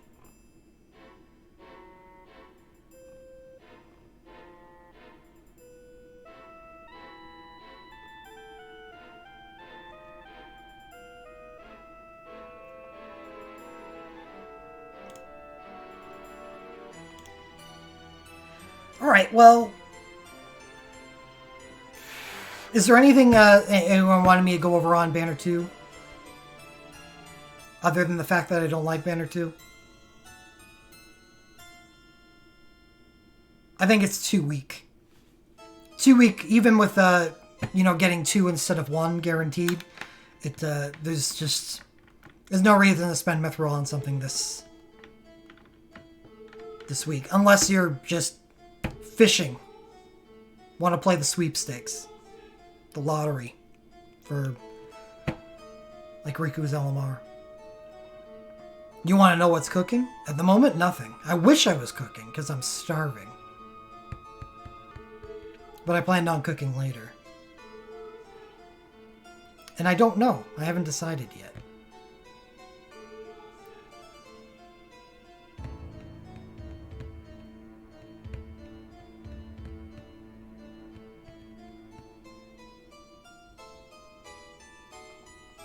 Either I'm going to whip up a batch of chili, or I'm going to make chicken tikka masala. It's probably my 2 choices.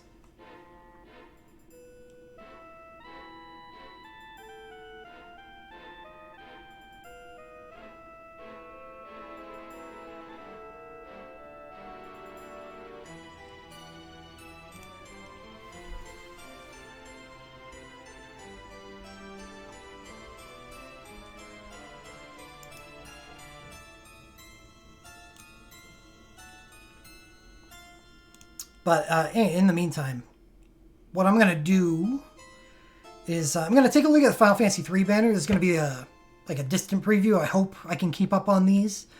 Not going to look at the Brave Exvius event, which is the most recent. That's normally what I would do.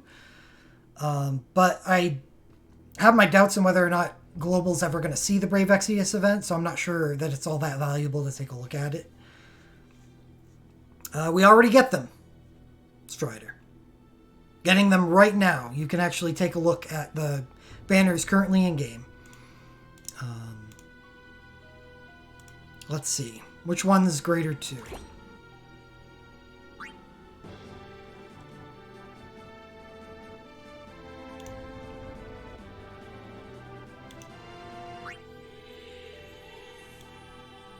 Here. 2 5-star or higher relics guaranteed.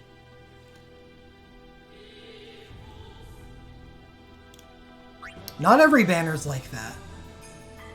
See, I clicked on the second banner of the event. The first one is just 1.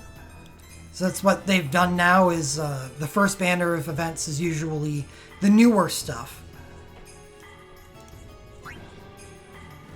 While the second banner is generally older, but as an incentive to pull on it anyway, even though it's older, they give you 2 instead of 1. And sometimes that can be good, because sometimes the second banners are, a generally higher power level. But the one that I just previewed in the Final Fantasy X event is not.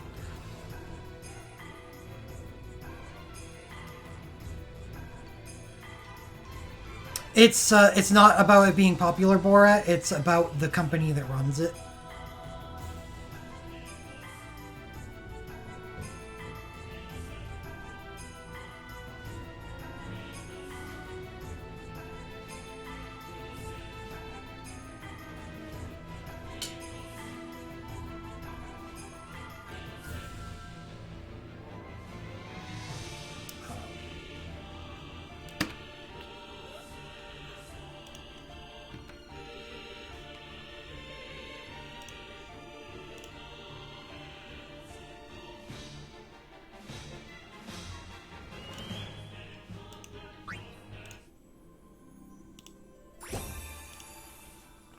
It's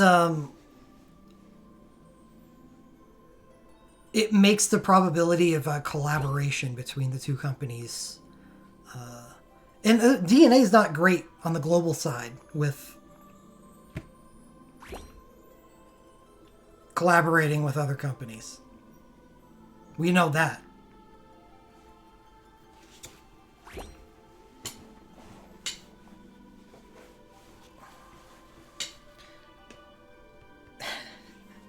I hope we get the event, because I actually think Fiend is a pretty good healer.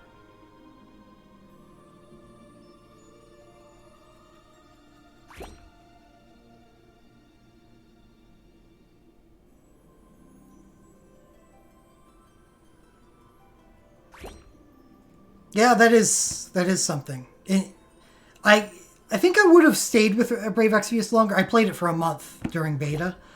I think I would have stayed with it longer if it was more Final Fantasy.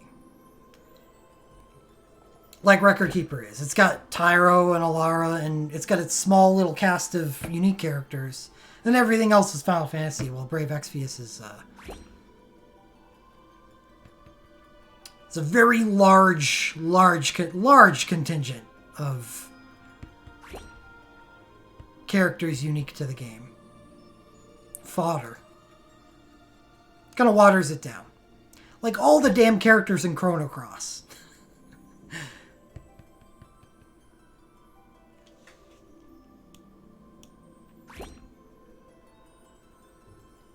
I love Chrono Cross, by the way. Just, I recognize its shortcomings.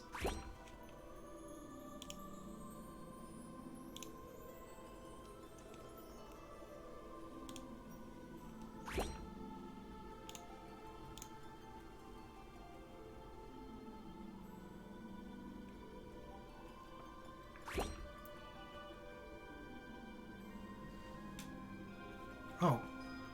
I did not realize that this entire time I've had a skillet.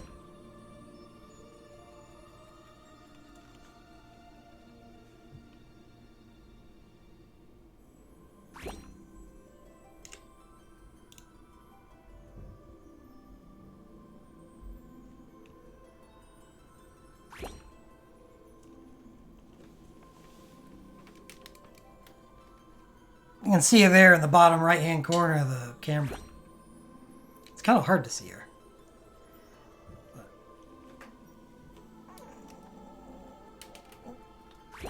There she is. What's up, little fluff? She's preparing for summer. She's leaving fur everywhere. Just big, giant clumps of it. Alright, so I want to take a look at that Final Fantasy III banner. But before I do that, I'm going to take a little break, like 5 minutes. So, go get a drink or something.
Alright, we're back. And I guess Skillet is too. What's up? Okay. Looks like I'm going to have a lap cat for the next one.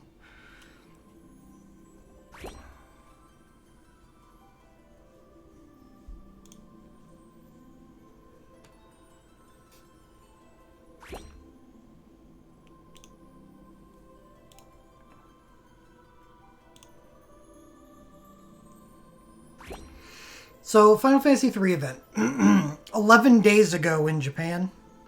This one's way out there. That's why we call them distant previews. Just kind of to keep a hand on the pulse of what's going to be coming in the future.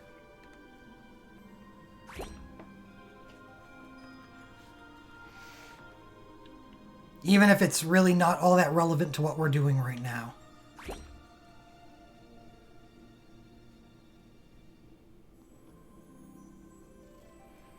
Ugh, man, there's a lot of stuff to go through. Because the state of the game in Japan right now is really strange. A lot of new stuff. Limit overflow. Record boards. Record board ability. Skillet. I need to... Jeez. It's on my arm. Can't use my keyboard.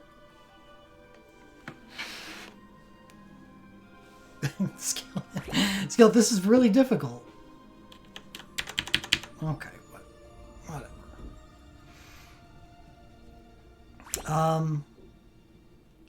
Shit. Let me get some music going again.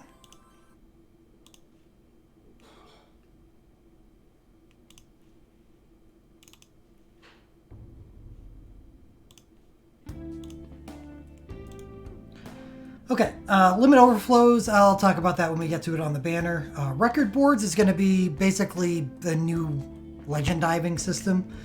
You know, they gotta keep the progression going to keep the game interesting. So really, you can just think of them like that. It's just a new resource, and you can spend those resources on people to give them extra stats. Why are you being so clingy?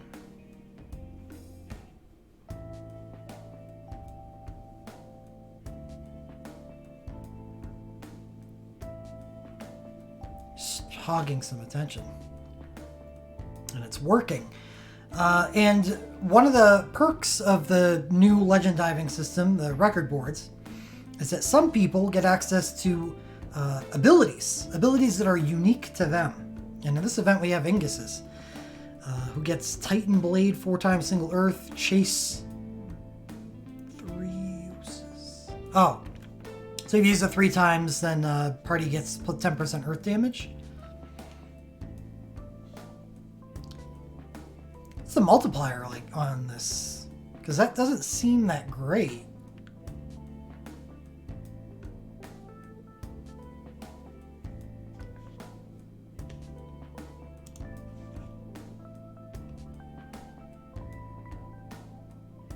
Yeah, they don't even know yet. That's too new.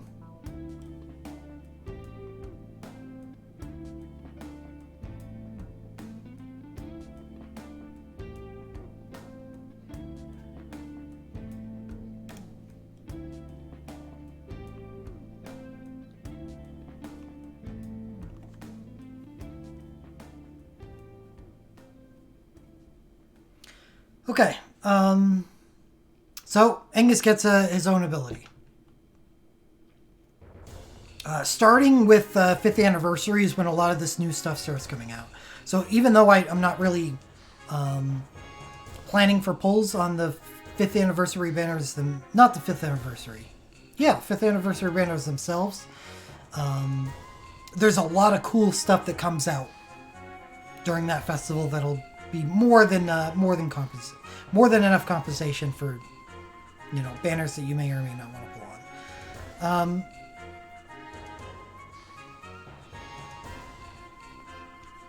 So about that limit thing. So there's going to be a new system, kind of like soul breaks, being introduced, and it may be the only thing that happens on that system, but the first and maybe last is limit overstrikes.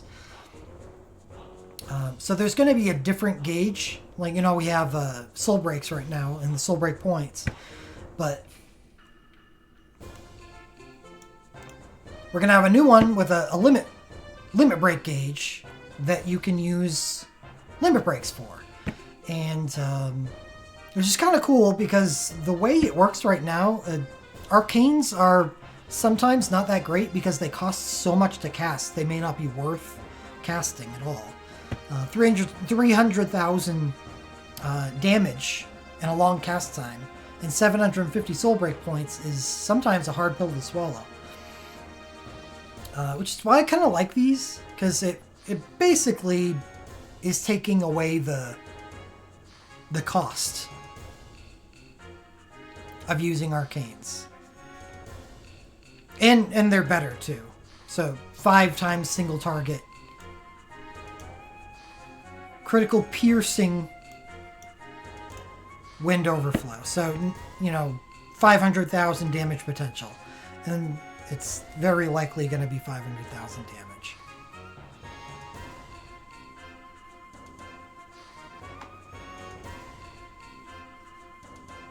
They really need a chain? Yeah, that makes sense because piercing stuff has a lower natural effect. You know, you just think back to the old days of ninja magic, where you wanted to maximize your damage boosts because stats didn't really matter all that much.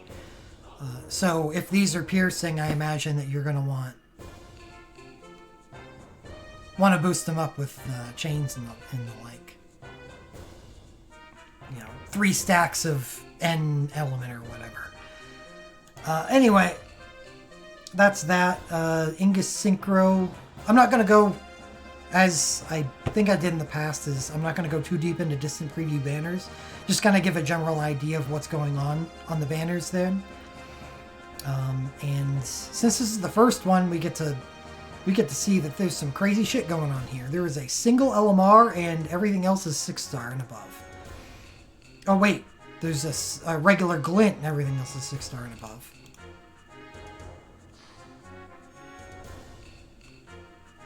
Only 1 synchro, 4 awakenings. Honestly, not that much stronger than the banners we've got today. The banner formats haven't changed all that much.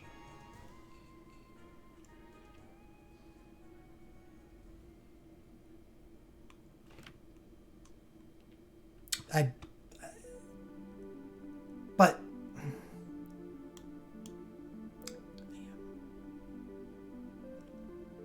all right. So Ingus, Onionite, Refia, Aria. Aria Awakening actually interests me. What's it got going on for it? Instacast 1 to the party. Is available right now?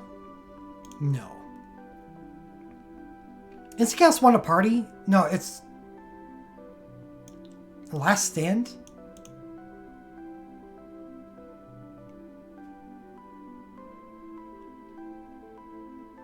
Yeah, I mean, it's not new. If it was new, they would have a animation attached to it.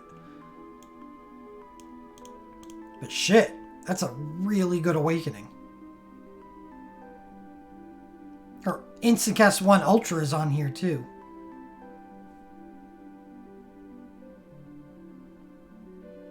Onionite Realm Chain, is that going to be a constant thing?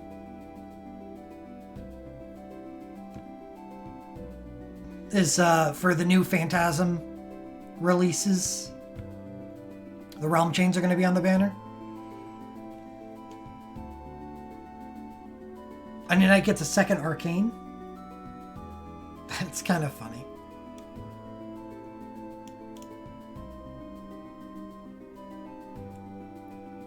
Let's take a look at the Glint Pluses because I love those so much. It's regular. Instant Party Last Stand, Self-Instant Cast 1. That's... it's okay. Oh, I like this. So instead of the 500 soul break points that other people get, she gets 250 and then fire and then fire stacking.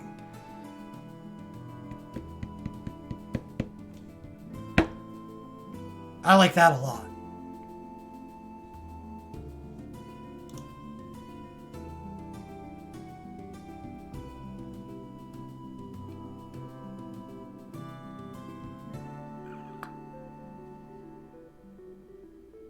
But the banner itself doesn't seem all that good.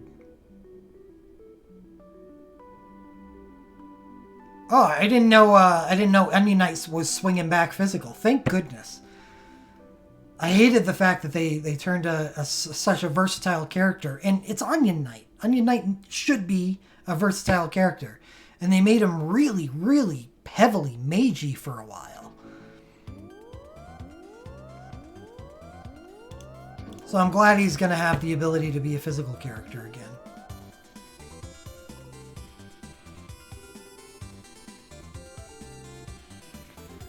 Desh, Cloud of Darkness, Arc, Ingus, Awakenings. Desh Chain.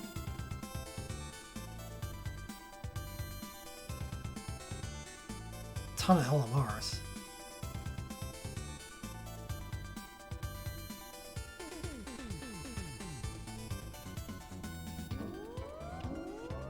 Yeah. Like, this is weird. Nobody wants Arya's stuff. Where did we go wrong? Then they just started giving her the stuff that she has now. This is... But everybody wants Realms USB? I guess we'll do the Instacast thing. Oh, apparently that's really good.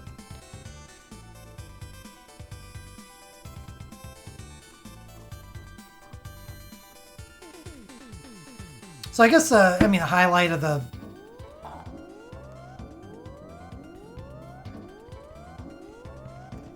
distant preview is figuring out, you know, the new stuff that's going to be coming out, which is the limit overflows and record boards.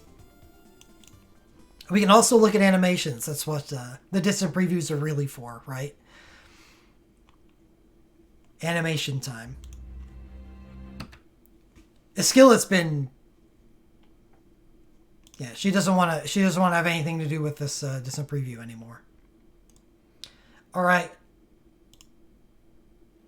Show us the goods.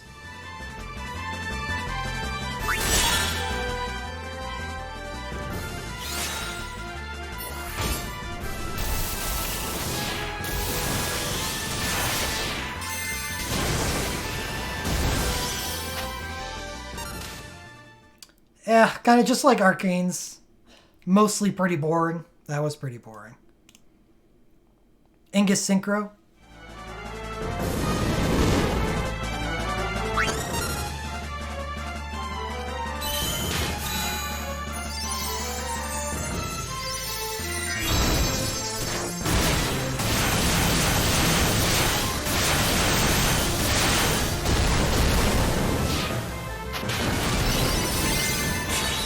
Also pretty boring. I am always going to feel that way on animations that really just focus on the character hitting.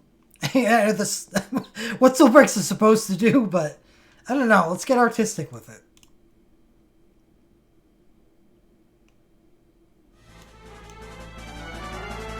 Onion Knight, you actually disappoint often.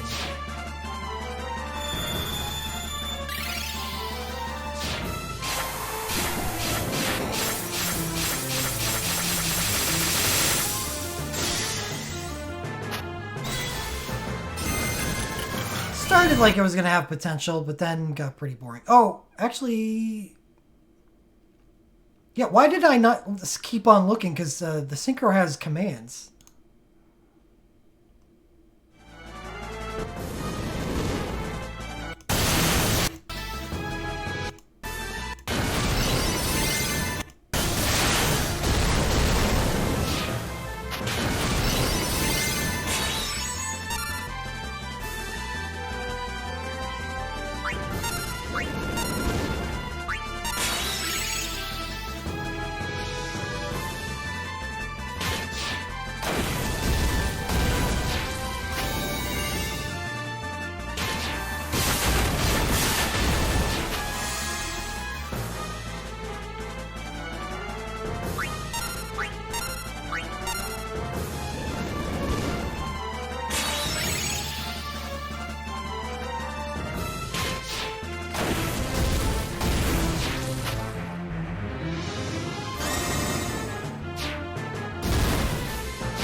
It's fine.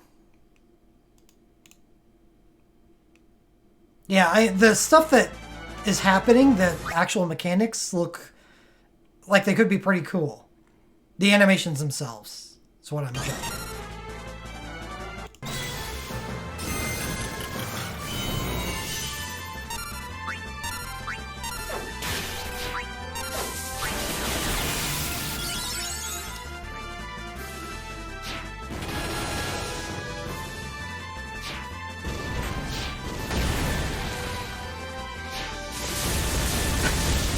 I love Machinist Dash.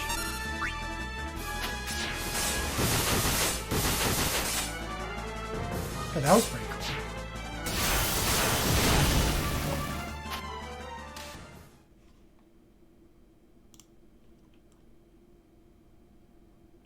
cool. Alright, Refia has had some really good animations in the past. Why do I feel like I'm going to be disappointed here?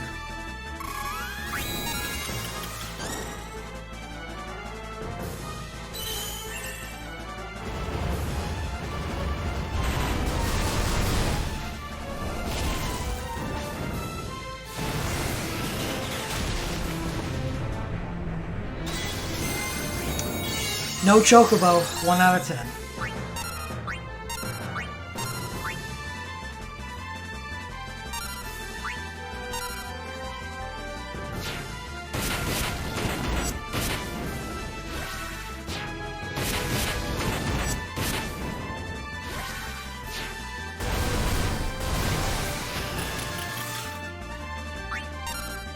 An Awakening with front row quickcast?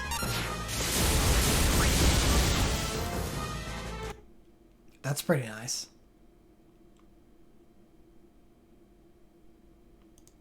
Alright, Onion Knights Arcane 2.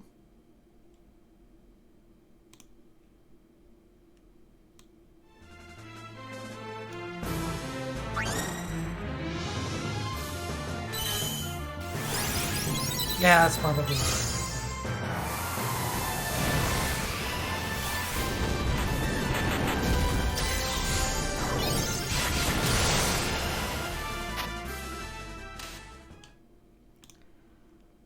Arcane's being arcane. You know the 21 hitters are usually more interesting? That one is not. You know, I'm gonna skip. Let's go take a look at one of them. But glints are some very boring animations, which is probably for the better. You don't want them to take very long.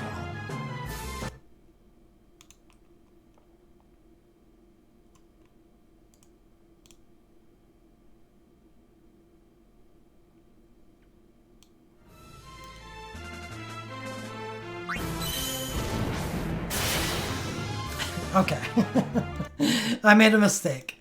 No more glints. Alright. So yeah, not that great animation wise. The banner is basically unpullable because of it.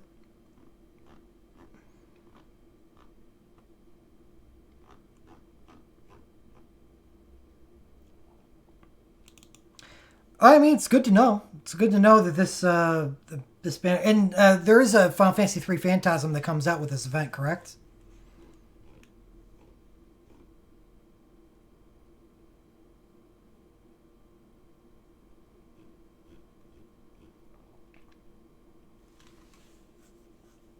And judging by what they say up here, it's been a while since we visited the Final Fantasy III realm. About 7 months, so there will not be any Final Fantasy III events between now and then. Actually, kind of interesting to know that this banner is kind of... It's alright, but I wouldn't blame you for wanting to shore up your Final Fantasy III on festivals from now until then, which there are only 2.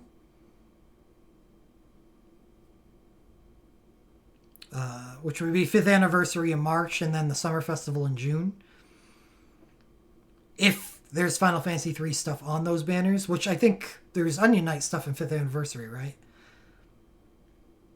Yeah, he becomes an actual water mage.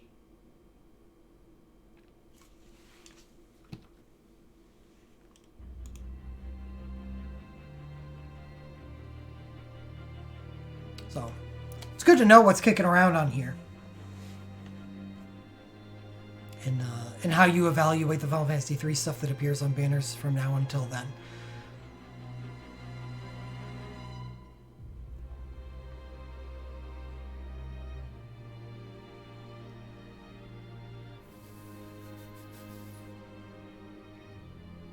I may actually end up pulling on this banner.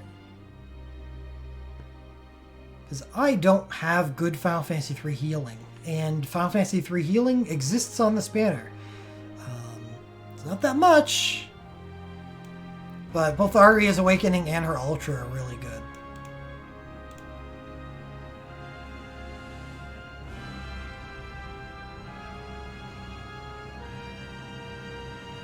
So what that says to me, because I don't have healing there, is that I'm gonna shy away from pulling on for Final Fantasy III stuff from now on until then, because I know that I'm going to be pulling on a banner with modern stuff on it when the Phantasm comes out. So I don't want to double dip. I don't want to be spending Mithril on present day stuff when I'm just going to be pulling on a banner with actual Phantasm stuff on it.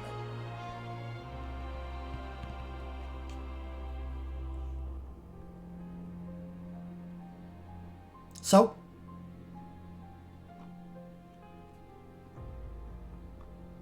good. That's actually good information. Good information for me. I don't know about any of you, but I like it. What are Angus's commands? Does he work well with Woken Sync? 6. So yeah, I think anytime you see a 6-hit command, that's got to be something that works well with Awakening.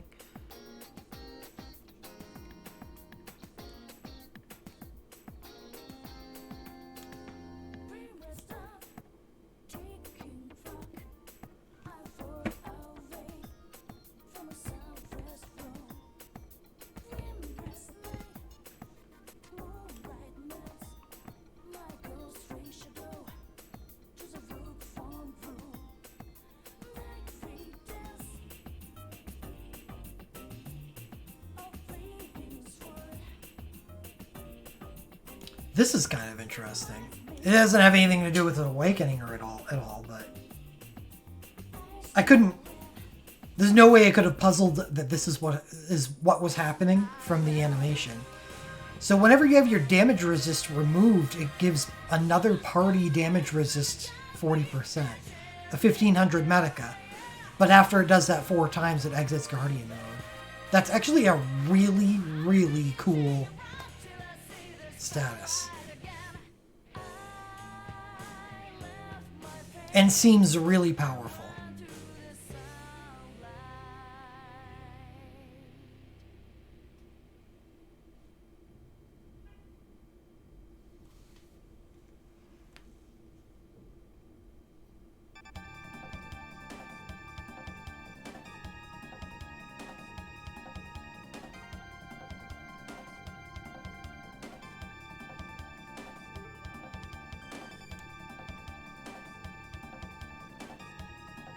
No wonder.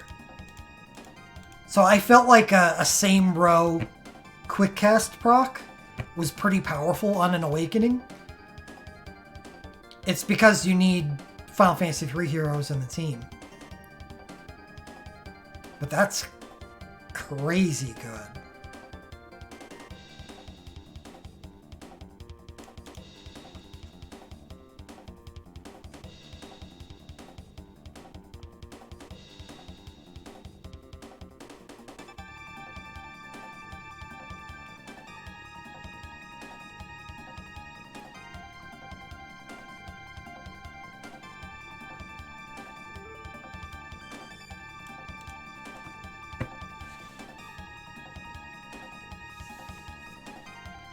Yeah, I mean, they have developed Onion Knight for a very long time as a mage.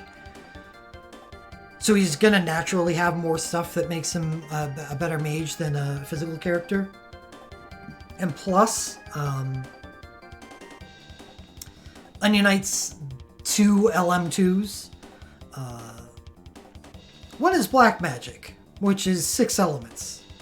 And one is Celerity, which is only Lightning, which is not one of his 4 elements. And Wind, which is. And Ice, which isn't one of his elements. So he's basically a single element physical character while he's a 6 element mage.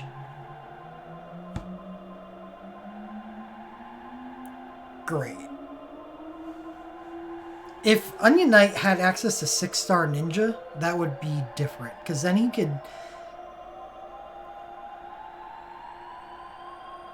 could at least... And why isn't he? Why is he not? Like, his stuff is ninja mode.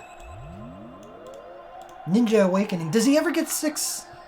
Yeah, ninja has fire technically, but... 2-hit abilities, whatever. Do they ever add more ninja abilities? No. I don't understand why Onion Knight is not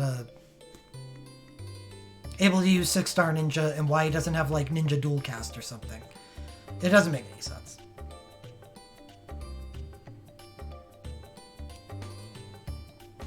Did they think he'd be too OP? Because his physical version is not too OP. No, I don't. Unfortunate, but no.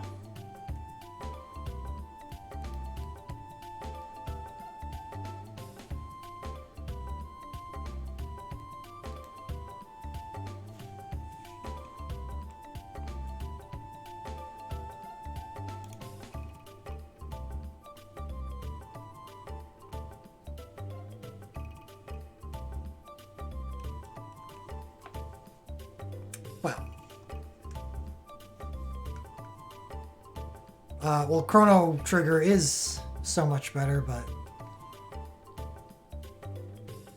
the last time a new Chrono Trigger came out was, oh shit, over 20 years ago, while there are new Kingdom Hearts games being released. Simple answer is money. The reason why Kingdom Hearts games are in the game is because they promote Kingdom Hearts. So it's profitable to put in the effort to put Kingdom Hearts stuff in the game. It's an advertisement.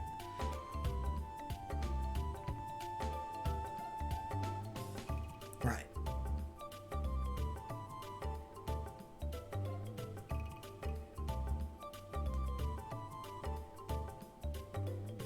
Yeah, I agree. I liked Chrono Cross.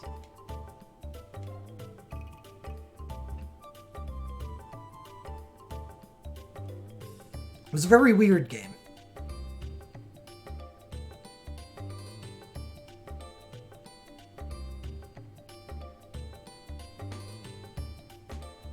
But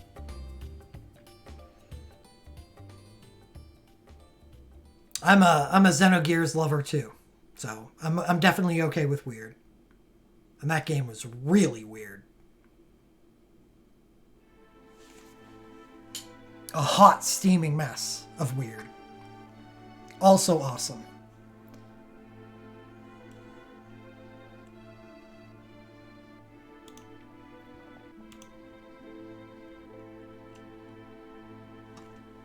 Well, I like Type 0 for much different reasons. Xenogears was an entire experience kind of thing. Type 0 is, I don't know. I just like the gameplay. I like the fact... the fact that I like the gameplay makes the blank characters okay. Because I fill in, what's missing in the characters. And there's a lot. I think it's intended.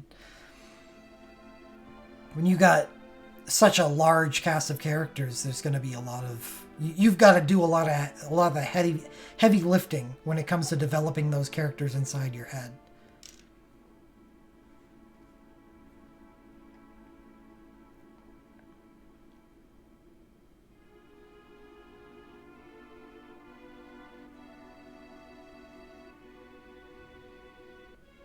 if I didn't like the combat gameplay of Type 0, then I would never go that far to make the characters likable, and the game would be awful. Did they ever do a follow-up to Xenogears? Those were all different games. More like spiritual successors. Couldn't even call it a shared universe or shared mythology. They were... just had slight links. Well, the games weren't bad. It did stink that they didn't really have any link to the original games, though.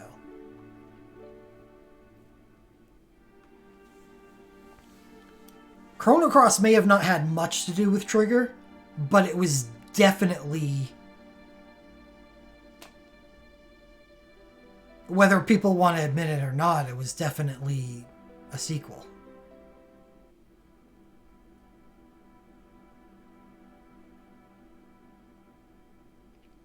Yeah, it had everything to do with the events that took took place in Chrono Trigger.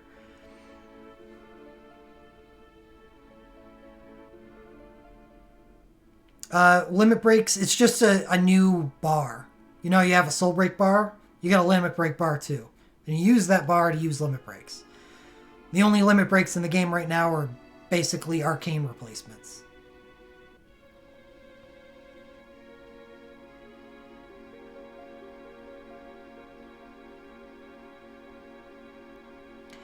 Yeah, and that's why I kind of, when looking at Chrono Cross, I don't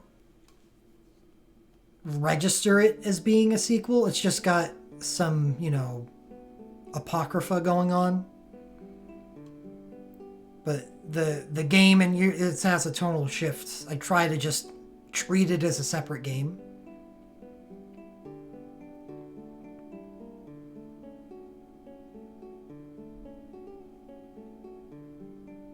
Well, yeah, that's what I was talking about when I said everything. I guess it's not everything, but Shala is the focal point of Chrono Cross, and the continuation of one of the endings, or a lot of the endings in Chrono Trigger.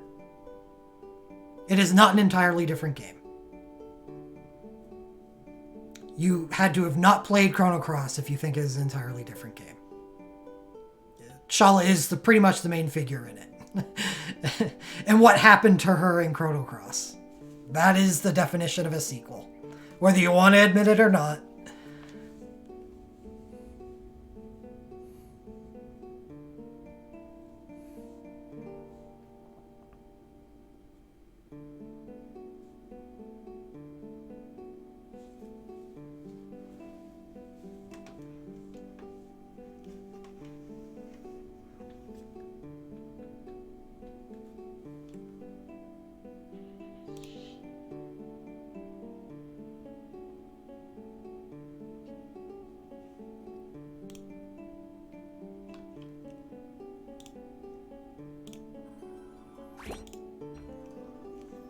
I don't think that Final Fantasy VII Remake is a strict cash grab.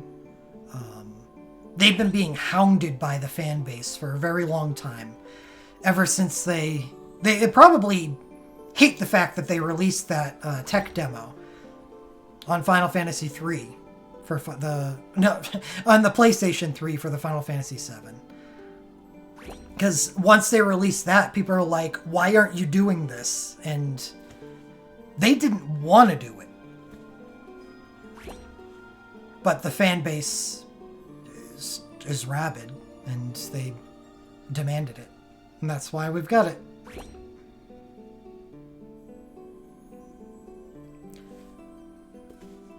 Might be good, might not be. I'm not sure if I'm going to get it.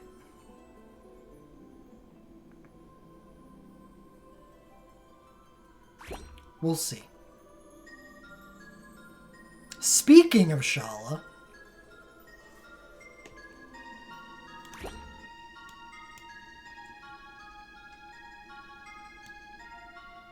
the soundtrack to Chrono Trigger is pretty decent. It's passable.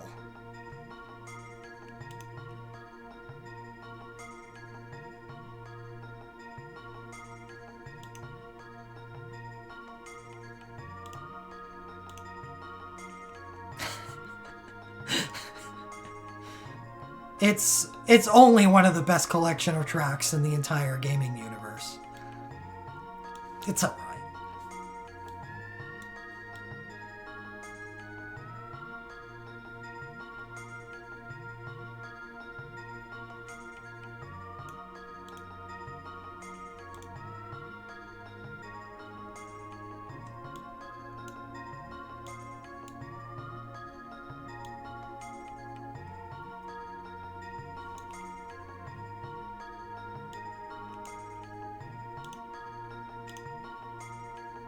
Good night, Daddy.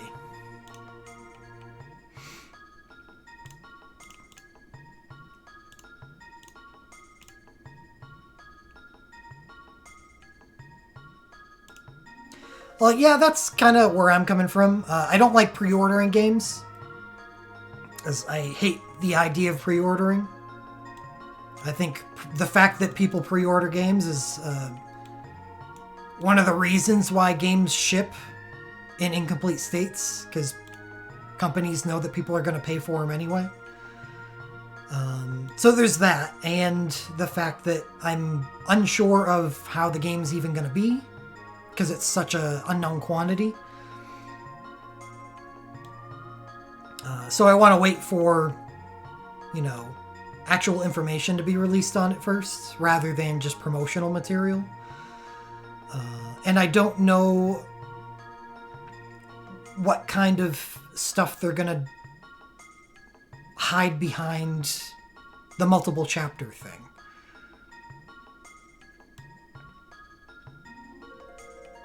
Whether it's, the first game is actually worthy of being considered its own game, or they really are just milking. There's no way for me to know that until the game is released. That would not get me.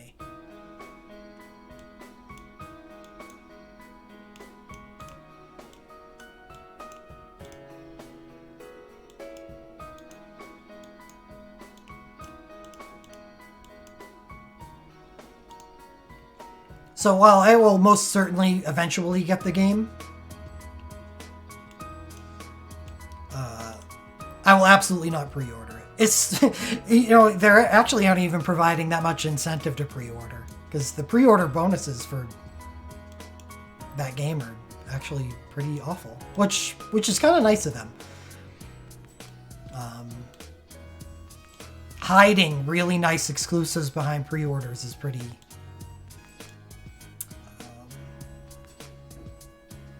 insidious. That's a good word. Yeah, Royal comes out a couple weeks before it, and I will be getting that. That's a very different situation, because I know that I'm going to like what I get. You got a lanyard, huh? Ooh.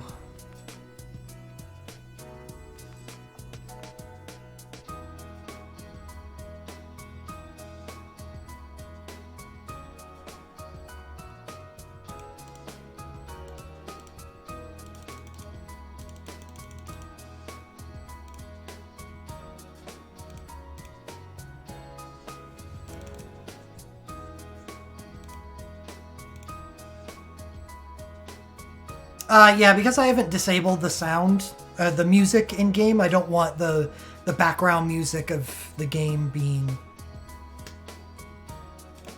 played at the same time as the music. Right. Because Shala's theme was on, I didn't want anything conflicting with that.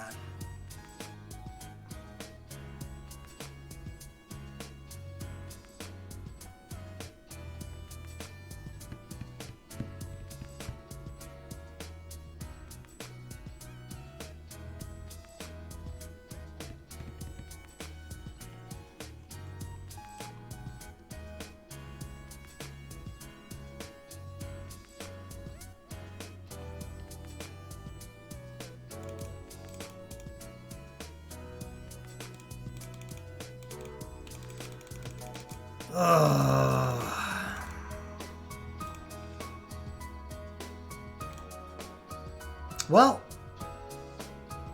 Shit. A frit, right? Damn it, I was about ready to end the stream. I'm kind of exhausted. I have not done a preview stream in a while, and talking is exhausting. I may push a frit back to tomorrow.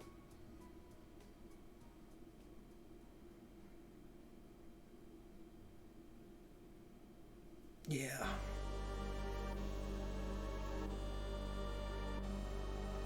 Yeah, because I can already tell you what's going to happen. If I start doing a frit right now, I'm hungry and I'm tired.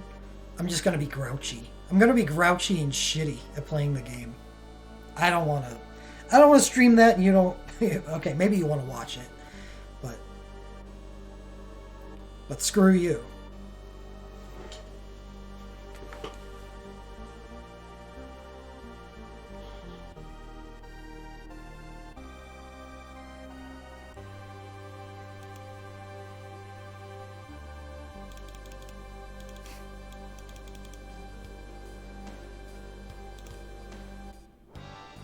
So,